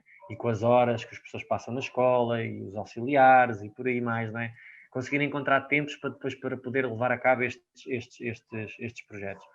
Depois, penso que há de facto uma outra possibilidade, e que também é feita, é no fundo a escola começar a iniciar dinâmicas que têm que ver com as crianças poderem ter acesso a uma maior diversidade de materiais, terem zonas onde têm mais liberdade, e a própria escola, no fundo, documentar esses processos, tirar fotografias, comunicar com os pais sobre aquilo que está a acontecer e mostrar aos pais, porque os pais não ficam indiferentes a isso. Não ficam indiferentes. Os adultos podem estar esquecidos, mas aquilo ficou lá gravado na memória e reconhecem efetivamente esse bem-estar que é gerado a partir do brincar. Portanto, eu acho que isso são assim 3 condições fundamentais. Depois há uma quarta que tem que ver com esta ideia de, no fundo, nós quando a própria escola em si mesmo, e se calhar isto se calhar é mais dirigido aos diretores, aos coordenadores, né? Dentro daquilo que, por exemplo, é o projeto pedagógico das escolas e dentro daquilo que é o brincar, ter de facto eco e ser algo que é incluído dentro daquilo que é o projeto pedagógico das escolas. Depois é, por exemplo, sensibilizar os professores que há a possibilidade de, por exemplo, fazerem aulas com as crianças e momentos educativos, se quiserem mais formais, se quiserem dessa forma, por exemplo, no exterior. Isso também é fundamental, não é? Para demonstrar, não é, que nem tudo se tem que fazer dentro das quatro paredes, não é? Portanto, tudo o que seja não é, este enfoque, não é? Porque depois as coisas começam a acontecer aos poucos. Depois, se calhar, é importante dentro das escolas e, por exemplo, conseguir encontrar espaços onde as crianças, lá está, tenham acesso a determinado tipo de brincadeiras que nós sabemos que têm sido, por exemplo, perdidas e proibidas ao longo do tempo. Por exemplo, coisas tão simples, que é uma coisa que eu às vezes não percebo, como é que no pré-escolar, eu já nem... pré-escolar e primeiro ciclo, em zonas de escola que têm canteiros e terras, porque é que não se disponibiliza às crianças uns baldes e umas pás? Eu não estou a falar de nada de transcendente, eu estou a falar de baldes e de pás num terreno que as crianças possam moldar. Por exemplo, depois há soluções intermédias. Há um dia na escola por semana em que é aberto a atividade que se chama o Pátio das Brincadeiras, onde as crianças têm a oportunidade de escolher quais é que são as brincadeiras que podem fazer. Portanto, há assim várias soluções que podem ser experimentadas, umas que mexem mais com a escola, outras que mexem mais com a comunidade, outras que mexem mais com a autarquia, outras que, por exemplo, chamam à escola grupos e associações locais que têm práticas interessantes para poder partilhar com as crianças, não é? Portanto, de diferentes dimensões e que podem ajudar a transformar esta cultura das escolas e não ter a ideia que é fazer uma vez e depois pronto, não. Isto tem que ser continuado, tem que ser regular, como a prática de atividade física também tem que o ser, não é? Muito bem, temos aqui realmente muitas questões. Passando aqui também para mais uma questão para os dois, que também surgiu aqui no nosso bate-papo, que é: para quando o aumento da carga horária na educação física ou no aumento do tempo não letivo com a possibilidade de existir atividade interna? Sabe-se lá. Será isto possível? A gestão das horas e do dinheiro foge sempre aos diretores até. Eu posso falar da experiência que tenho agora e da experiência que tive noutra escola. Trabalhei numa escola onde nós tínhamos integrado no horário todas as turmas uma hora semanal de educação física, uma de educação musical, uma de expressão dramática e duas de expressão plástica. Isto estava no horário da turma, nas 25 horas. E o que é que fazia? Fazia com que nós acompanhássemos as crianças desde o primeiro ano ao quarto ano. Quando chegávamos ao quinto ano, tínhamos alunos com uma formação completamente diferente dos que vinham de outras escolas. Na escola onde estou agora, isto foi um projeto fantástico, que infelizmente depois destruído graças às mudanças ministeriais. Na escola onde estou agora, consegui convencer o meu diretor a deixar-me ter uma hora com as turmas de 15 em 15 dias, para já, mas depois com algumas turmas nós conseguimos, graças ao desporto escolar, ter uma hora a que chamamos de iniciação ao handball, com os mais terceiro e quarto ano. E isso já começa a ser muito interessante, isso está no horário das turmas, já começamos a ter aí mais atividade física, é muito interessante. A luta agora vamos tentar que para o ano todas as turmas de primeiro e segundo ano tenham semanalmente a educação física. Especialmente então agora com o regresso verificamos que as crianças perderam tanta coisa. Eles até ao nível da lateralidade não sabem onde está a direita e a esquerda, não sabem qual é o seu espaço e qual é o espaço dos outros. Portanto, há uma série de coisas que temos que fazer. Há coisas que deviam saber do pré-escolar, mas eles nem tiveram um pré-escolar normal, nem tiveram um primeiro ano normal, e este ano não foi normal, portanto, há tanta coisa que tem que ser feita, vamos tentar para o ano gerir de outra forma, mas era fundamental que todos tivessem pelo menos uma hora semanal de educação física com um professor especialista e que depois pudessem fazer, e eu estou a falar de coadjuvação, não é o professor da turma, larga a turma, vai-se embora, não, é um trabalho participativo em que está o professor especialista e o professor da turma, e que depois o professor da turma fizesse mais alguma coisa com as suas crianças. até porque se pode aprender geometria com atividade física, pode-se aprender história com dança, pode-se aprender português escrevendo sobre as coisas da educação física. Portanto, nós podemos fazer aqui muita coisa utilizando a atividade física para chegar também às outras aprendizagens. Frederico. Então, eu acho que os pais podem ter um papel fundamental em demonstrar à escola as mudanças que são necessárias. E, portanto, eu acho que os pais, as associações de pais, devem ter um trabalho mais, digamos que assim, mais consistente nisto que é solicitar à escola estes espaços, estas oportunidades e estes tempos para que as crianças possam passar mais tempo, digamos assim, em atividade física, não é, significativa. E, portanto, os próprios pais também têm que ter... E, por exemplo, se a escola tiver condições em frente à escola, eu sei que muitas escolas não têm, mas há algumas escolas que têm jardins e que têm largos e que têm... Eu acho que é muito bom exemplo para a escola, por exemplo, demonstrar aquilo que pode acontecer no final de um dia de aulas, né? Quando se vai buscar as crianças à escola, deixar as crianças, por exemplo, brincar na proximidade com aquilo que é a escola. E se calhar levar para lá uns materiais, uns pneus, umas cordas, juntarem-se os pais, né? Entre eles, conhecerem-se, porque isso é uma coisa que também falta, não é?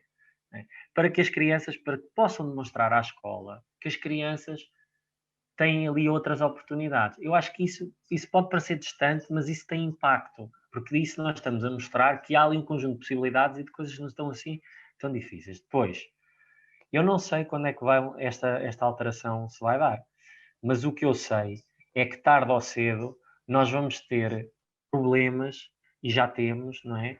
Relacionado com o sedentarismo e com a obesidade e com a perda de competência motora, e que se continuarmos neste caminho e se de facto as escolas, até muitas delas com a tal autonomia que têm, não repensarem aquilo que são os seus projetos pedagógicos, não é? E os projetos pedagógicos não incluírem, como eu disse há bocado, o brincar e as questões relacionadas com a promoção da atividade física, não é? Nós vamos ter crianças, adolescentes muito doentes e adultos muito, muito, muito doentes. E, portanto, isto vai haver uma altura que não vai haver possibilidade disto não acontecer. Eu julgo que é uma questão de tempo, até porque hoje em dia, e pronto, e é inevitável não falar, não é? No livro do professor Carlos Neto, o livro dele, não é? O Libertem as Crianças, isto está-se a tornar um movimento. E, portanto, nós cada vez mais, nós já estamos numa fase onde as pessoas estão muito mais despertas e nós temos que aproveitar esta fase. E os próprios, por exemplo, professores de educação física, as pessoas que vão fazer as atividades de enriquecimento curricular, as pessoas responsáveis pelo desporto escolar, eu penso que é fundamental olharem para o brincar nesta perspectiva que nós vos trouxemos aqui hoje e, no fundo, conseguirem também tentar influenciar ao máximo, tal como a Amália aqui, não é, tão bem ilustrou, não é? Né, e negociar, porque no fundo nós estamos a falar, é uma constante negociação, não é? Temos que, não é? É negociar, não é? Porque as crianças sujam-se e porque não, ok, então, tal, porque aqui não podem brincar às lutas porque tal e coisa, ok, então não podem aqui, mas então se calhar vamos designar uma zona onde podem brincar e se calhar assumimos como regras fundamentais, não pode haver bastonadas. E no outro dia vi um vídeo que dizia assim, ok, então este é o terreno de jogo, estão aqui as canas, e os miúdos queriam naturalmente brincar às lutas, e havia ali um conjunto de regras implícitas que já estavam interiorizadas pelas crianças, pronto, porque era uma negociação que teve que haver com a escola, não é? As crianças não se podiam magoar, as crianças não podiam fazer golpes altos, portanto, não, há estratégias. Agora, nós não podemos esperar que do ponto de vista ministerial, eu não acredito, né, que a médio prazo essa mudança vai acontecer. Eu tenho esperança que com a autonomia que as escolas vão ter, que lhes traz também um conjunto de dores de cabeça e de responsabilidades, que todos nós sabemos isso, que essa alteração seja possível. Porque os próprios municípios estão interessados em promover políticas ativas muito relacionadas com, não é, com a prática de educação física, com a vida de uma forma sustentável, não é? Em todos os municípios, eu sei que em Portugal tem essa preocupação. Isso é uma coisa, não há como não ter. Então a escola também tem que ser um motor gerador dessas preocupações. E, portanto, eu penso que o município, com programas, com projetos, não é, com ir buscar o conhecimento a pessoas e a práticas que já existem, pode muito bem tentar operar essas mudanças, porque tem um canal privilegiado de comunicação que muitas vezes nem os pais têm e que é muito mais próximo do que propriamente o Ministério. Mas, na verdade, isto é uma não resposta, porque, lá está, são possibilidades. Deixar-vos aqui também uma questão que surgiu e sobre este tema, que também é muito importante e às vezes mais difícil resposta imediata, que é de que forma é que conseguimos também incluir as crianças com deficiência nestes grupos ou nestas brincadeiras. Eu estou numa escola que tem muitas crianças em inclusão. Temos lá o que eles chamam o CAA, o Centro de Apoio à Aprendizagem. E eu vejo que elas brincam, não estão sempre com as turmas. Eu não vejo os mais crescidos a brincar com as suas turmas. Não é fácil com os adolescentes, embora eles os aceitem nas aulas e trabalhem com eles nas aulas. No brincar não é tanto. Há um ou outro que brinca, há crianças e jovens muito bem integrados e aceitos, incluídos mesmo no trabalho com as turmas. E eu vejo alguns meninos a jogar futebol, vejo algumas meninas na conversa, na brincadeira com os colegas. Nos mais pequeninos, depende. Há crianças que se integram muito bem na brincadeira com as suas turmas. No meu grupamento nós temos 3 escolas com primeiro ciclo e naqueles com que eu trabalho realmente é muito engraçado porque eles tentam incluir os meninos mais no futebol, as meninas quando elas estão lá no pátio de recreio com arcos ou com cordas. Estas escolas com que eu estou a trabalhar, elas quase sempre levam materiais para o recreio, para as crianças brincarem. E a auxiliar que está com aqueles grupos também ajuda nessa inclusão, vai fazendo coisas com essas crianças e vai juntando com as outras crianças na sua brincadeira. Eu não acho que seja 100% sucesso, mas com algumas crianças está-se a conseguir fazer e devagarinho. Eu vejo-os mais a participar na brincadeira mesmo. Não sei se é só uma percepção minha, se é uma coisa muito daquela escola, que é uma escola realmente muito inclusiva e com muito trabalho de projeto, muito trabalho cooperativo. Pode ser a minha realidade, mas eu sinto que aquelas crianças muitas delas estão a brincar também com os amigos, que à partida não têm qualquer dificuldade. Estão incluídos. Pois, aqui também surge porque muitas destas brincadeiras que falamos têm um caráter muitas das vezes mais prático, não é? E em que fisicamente possa ser mais exigente e de haver crianças portadoras de deficiência que façam com que seja impossível temos meninos com paralisia cerebral nestas atividades, não é? E é muito complicado. Os meninos da paralisia cerebral, temos casos mesmo muito, muito complicados. É difícil eles brincarem, mas é possível a interação. E há a interação das outras crianças com eles. E eles reagem, e já nos dá muita satisfação quando começamos a perceber que eles reagem, e que há o sorriso, ou que há o mexer dos dedos que conseguem mexer. Portanto, já percebemos que alguma coisa está a acontecer ali, muitas vezes tem a ver com a brincadeira. Muito obrigado, Amália. Entretanto, agora o Frederico vai ter que nos deixar, porque para além de ter que brincar com a filha, também tem outros afazeres normais com as crianças pequenas. Por isso, Frederico, pedia-lhe só uma intervenção final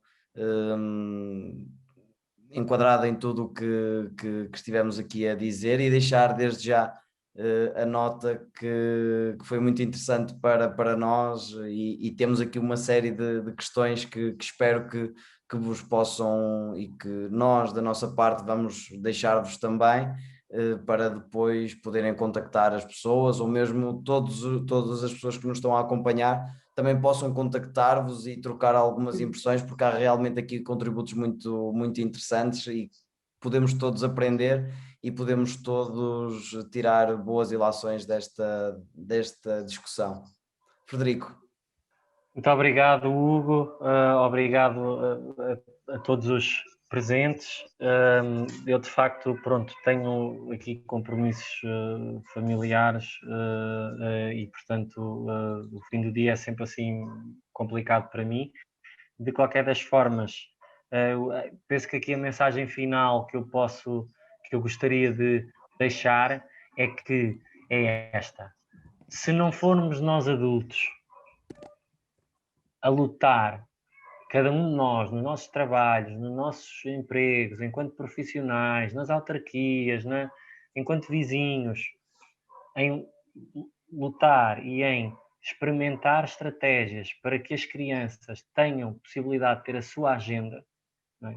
Elas próprias deixarem essa marca, essa visibilidade naquilo que é as nossas vidas, nós vamos ter muita, muita dificuldade em poder ter crianças e mais tarde adultos que sejam despertos para aquilo que são as necessidades que aí vêm em função daquilo que foi esta pandemia e deste híbrido que vivemos hoje em dia entre aquilo que é o viver de uma forma apressada, não é? Estressada, muito com suporte muito digital, a nossa vida tem muito, não é isso? E ao mesmo tempo esta necessidade de voltarmos a nós próprios, vivermos com mais serenidade, termos mais contacto com a natureza, de sermos mais ativos. Portanto, é nas crianças e na relação que nós estabelecemos com as crianças que eu penso que está aí a chave. Porque eu não disse há bocado, mas brincar é a principal forma que as crianças têm de participar nas comunidades. E quando, a partir das brincadeiras que são geradas pelas crianças, gera-se mais proximidade, as pessoas conhecem-se melhor, têm um pretexto para falar, a dada altura já não se fala só dos filhos e já não se fala só, não é? Mas depois começamos aqui a ter uma outra visão daquilo que pode ser viver numa cidade que é muito mais amiga do brincar e numa escola que também o será. E, portanto, nós efetivamente temos que fazer esta análise e esta reflexão sobre este balanço entre, porque se continuarmos a proteger e de forma patológica e de forma muito, digamos, diria aqui muito doente até, e limitar aquilo que é o campo de ação das crianças, nós estamos a protegê-las de muitas coisas, mas estamos a colocá-las ao mesmo tempo em risco perante muitas outras. E os riscos são muito mais, aos perigos, são muito piores do que aqueles riscos ao que elas estão expostas em situações normais e decorrentes daquilo que seria este brincar livre, este brincar espontâneo, esta atividade física carregada deste significado simbólico e emocional. E, portanto, cabe-nos a nós fazer isso. Esse é o nosso compromisso, que eu acho que nós, enquanto adultos e nas sociedades democráticas que nós temos e que nós e em que nós vivemos, isso é uma obrigação de todos nós não podemos ficar indiferentes. E os profissionais de educação física têm uma oportunidade fantástica, porque veem uma coisa que é fundamental: trabalham com o corpo em movimento da criança, e isso é uma possibilidade incrível, e é por isso que as crianças adoram a educação física e adoram, não é? E muitas vezes há relatos de, mas eu gosto daquele professor porque a gente com ele pode fazer isto e pode se levantar e aprende isto e aprende, não é? É um instrumento fundamental para nós podermos conhecer as crianças, portanto, talvez o mais poderoso, não é? E, portanto, sem sombra de dúvida que, efetivamente, nós temos que olhar para aquele corpo e para aqueles corpos em movimento, cientes de que, de facto, quando elas estão a mexer, quando elas estão a fazer, quando elas estão a organizar, elas estão a fazer uma construção ativa daquilo que são os seus mundos, e nós não podemos perder isso de momento, não podemos menosprezar, porque tal como, pronto, isto é quase como um clichê que toda a gente usa o príncipezinho, não é? Mas as coisas mais importantes são invisíveis, e é nessa invisibilidade da ação que muitas vezes se constroem grandes memórias, que muitas vezes se constroem grandes afetos, grandes relações e bases que são nucleares para a nossa vida no futuro. E é por isso que aquele equilíbrio entre aquilo que a criança é, como eu dizia na minha apresentação, e aquilo que a criança, entre a criança que é e a criança que se torna, é nesse equilíbrio que eu acho que a educação física, e eu sei que isto é assim um bocado, pronto, filosófico, pouco concreto, mas depois do que eu disse, acho que se torna bastante concreto, que os profissionais de educação física também devem operar, até porque vão ter um papel fundamental naquilo que vai ser esta recuperação terapêutica que vai ser necessária fazer, tanto do ponto de vista daquilo que é o corpo, do corpo físico, mas também do corpo emocional e do corpo psicológico. E fico-me por aqui, eu tenho mesmo que ir. Muito, muito, muito obrigado. Amália, foi um gosto imenso. Obrigado pelo convite. Eu peço imensa desculpa ao público, mas eu de facto não posso continuar mais com vocês. Por favor, pronto, perdoem-me esta minha falta de respeito, estas minhas más maneiras, mas de facto eu tenho mesmo que terminar.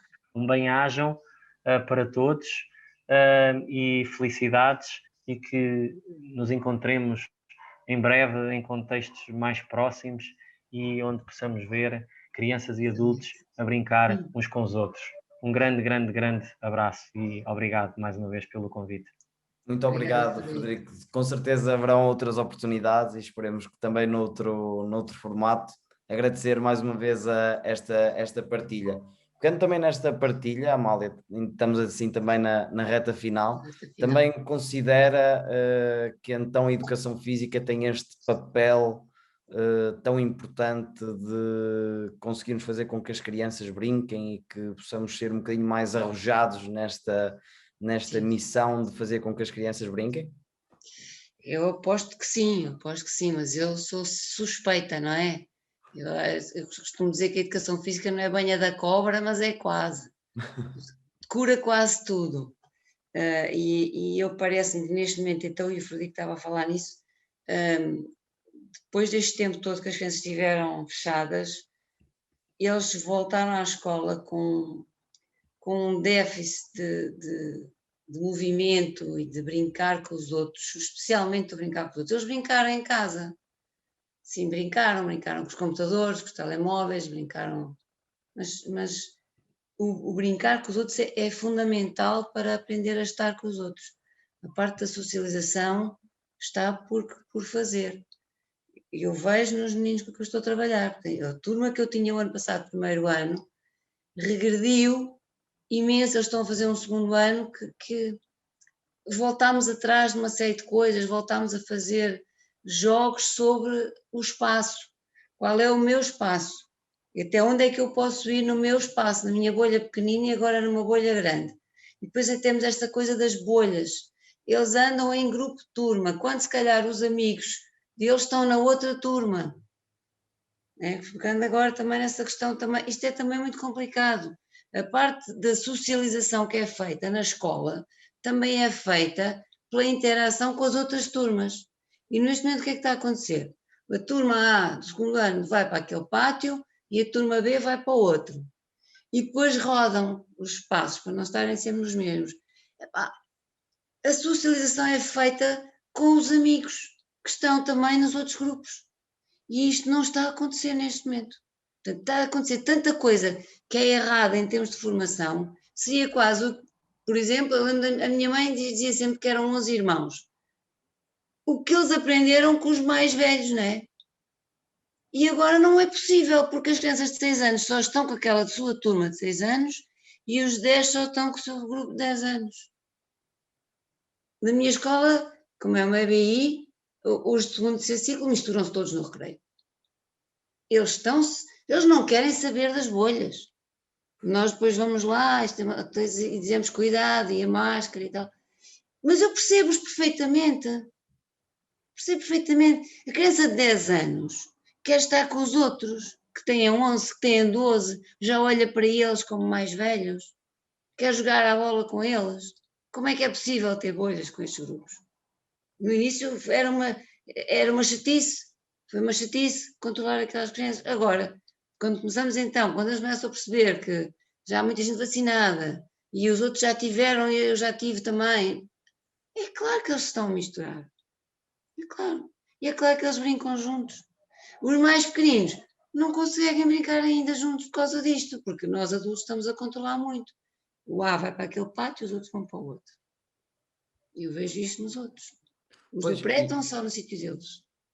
Pois, exatamente. E depois até deixando aqui uma última temática, que é um dos sítios ou uma das formas onde estes jovens até podem interagir mais, muitas das vezes pode ser nos próprios clubes, em contexto extracurricular, mas aí provavelmente, e também pedir a sua opinião, há cada vez menos espaço para brincar, porque hoje em dia os clubes desportivos, e acho que aqui os pais também têm uma grande culpa, e já vimos algumas ações de sensibilização em relação a isto, de os pais querem é que o filho jogue, que o filho ganhe, e há aqui, e estamos a falar de miúdos, de meninos e de Isso é outra meninas questão. muito novos, não é? E há Isso é muito outra pouco questão, espaço para que é brincar, não é? o peso das famílias no desporto na infância.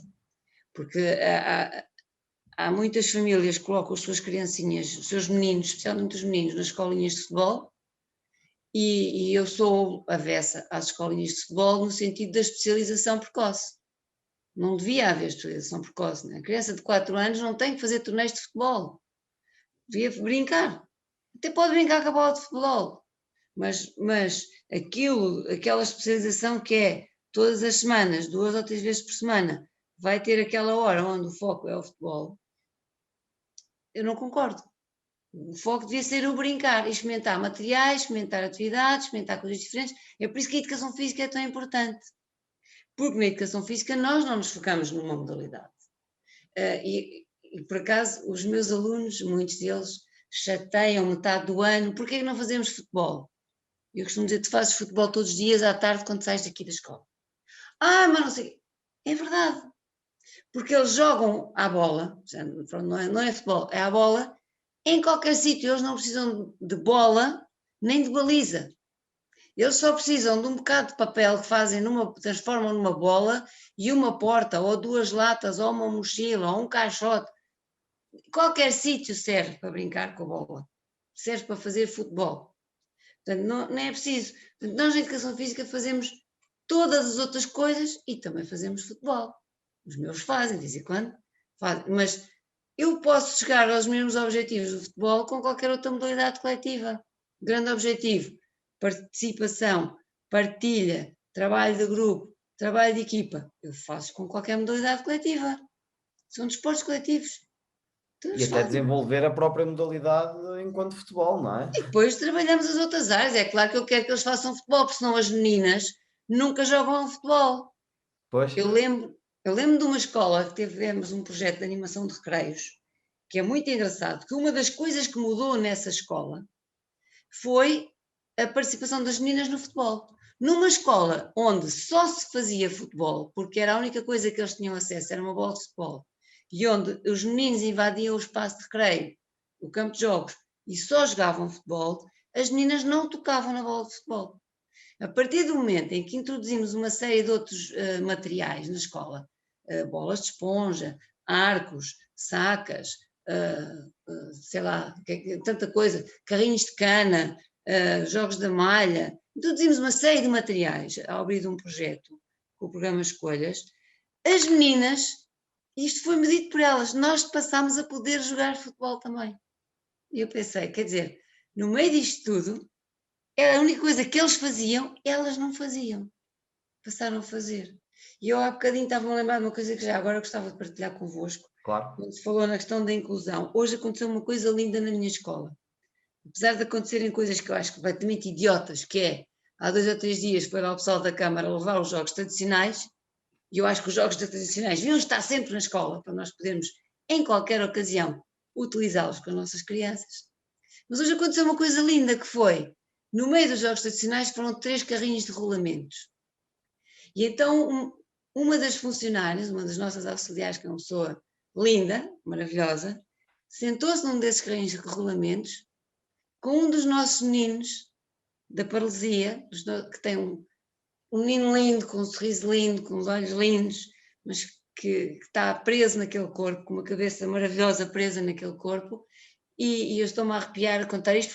Foi lindo ver ela sentar-se com ele ao colo, e um puxa e o outro empurra, e o nosso Tiaguinho andou no carrinho de rolamentos. Foi tirado da cadeira para andar no carrinho de rolamentos. E é fantástico ver a alegria que está na cara dele, mas também nas outras crianças que estavam ali com ele. Portanto, a inclusão também é isto. Mas é o adulto estar ali também e brincar. Nós temos muitos adultos brincantes na minha escola, ainda bem. Hoje foi um dia de muita brincadeira. Foi festa, de auxiliares a cantar no recreio para os meninos. Bem, foi lindo. É bom que consigamos multiplicar cada vez mais estes momentos, não é? Não ser só no dia 1 de junho, na aula número 100, na aula número 1, e conseguirmos multiplicar por bastantes Todos mais, os não é? dias. Sim. Amália, peço-lhe só uma intervençãozinha final também sobre o que tivemos aqui a falar, porque realmente o tempo esgotou-se num instante. Temos uma série de perguntas que nem sequer consegui formular. Eu vi muitas perguntas, algumas bem interessantes, e era bom poder responder. Eu nem sei o que é que vos diga, sei que agradeço a oportunidade de ter estado aqui convosco a partilhar um tema que eu gosto muito. Eu trabalho efetivamente com crianças, gosto muito de trabalhar com as crianças do primeiro ciclo na expressão físico-motora, que é a educação física, né? Que é mesmo educação física. Quando ficou com esse nome foi muito discutido, mas é a educação física que eu faço com eles no primeiro ciclo, que é fundamental fazer. Também tenho momentos de brincadeira na educação física e é fundamental terem.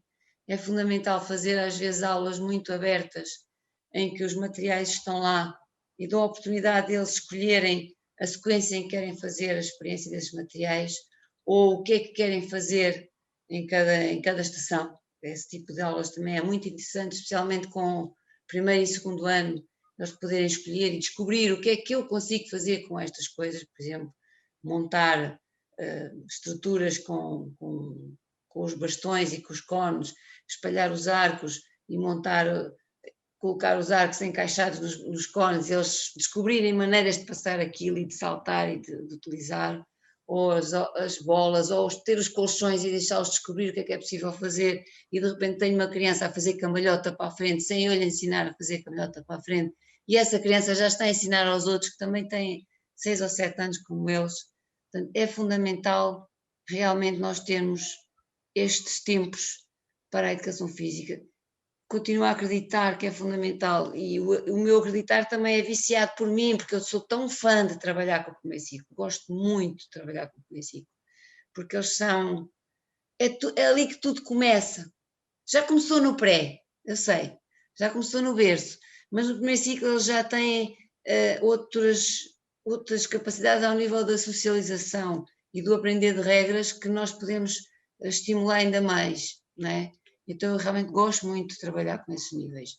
E é de uma riqueza. Eu aprendo, não é só o que eu ensino. Isto para mim todos os dias são aprendizagens. Eu chego a casa e todos os dias eu faço um balanço daquelas aulas, o que é que eu hoje ensinei àquelas crianças, mas o que é que eu também aprendi que tenho que mudar para a semana quando fizer outra vez a aula com eles ou com outro grupo. Não é só o que eu ensino, é mais, se calhar, ainda o que eu aprendo todos os dias com aquelas crianças. Hoje então, Dia Mundial da Criança, dancei. Eu, quando dei por mim, estava abraçada a algumas crianças e pensei, cuidado Maria Amália, olha a pandemia. Mas até isso hoje foi difícil, porque andámos a brincar com os arcos ensinar a crianças de 6 e 7 anos a andar com arco e gancheta, que é uma coisa que eles não veem normalmente. O que é isto, professora? O que é que a gente vai fazer? Vamos experimentar. E a educação física no primeiro ciclo é muito disso, é muito de experimentar. Vamos descobrir o que é que podemos fazer com estas coisas. E utilizar o que a escola tiver de recursos. Às vezes não tem nada, tem espaço.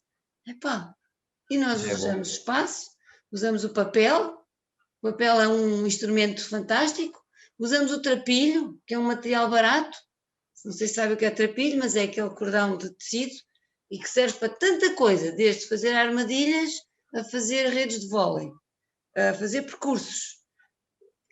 E depois a seguir, olha, eu faço isto com trapilho, mas se eu tivesse mesmo uma redezinha, e se calhar depois já se arranja orçamento para a rede, e eu faço isto com uma bola de borracha das mais baratas, mas se eu tivesse uma bolinha daquelas assim, já, né?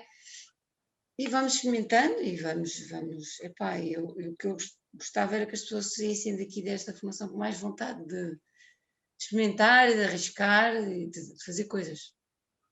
Esperemos que com isto ajudemos a que o caminho se faça caminhando e que estes contributos façam com que já a partir de amanhã muitos dos que nos estiveram aqui a acompanhar e que irão acompanhar depois também através das redes sociais também possam olhar para estes contributos e possam falar com a Amália, possam falar também com o Frederico. Sim, e trocar impressões, porque não queremos que esta discussão se esgote aqui, não é? É importante que nós olhemos para estas formações não como uma coisa que se esgote nestas 2 horas, porque podíamos ficar aqui mais 2 horas e passarmos aqui a uma série de temas. Sim, que até eu vi algumas das questões, já fiquei aqui a pensar nelas.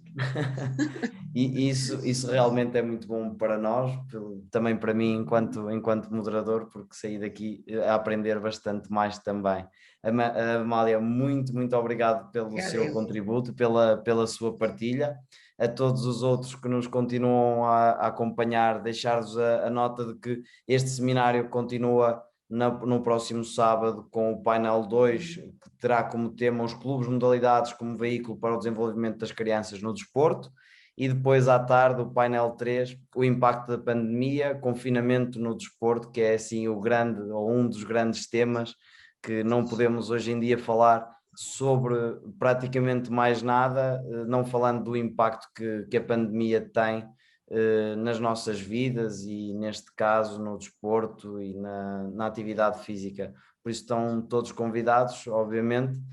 Deixar-vos novamente a nota também que devem registar a presença hoje, tal como no sábado, para depois obterem a certificação desta formação. Mais uma vez, muito obrigado por todas as intervenções, um forte abraço a todos. Mais uma vez, Amália, muito obrigado pela sua partilha e pelo seu contributo. Muito obrigado.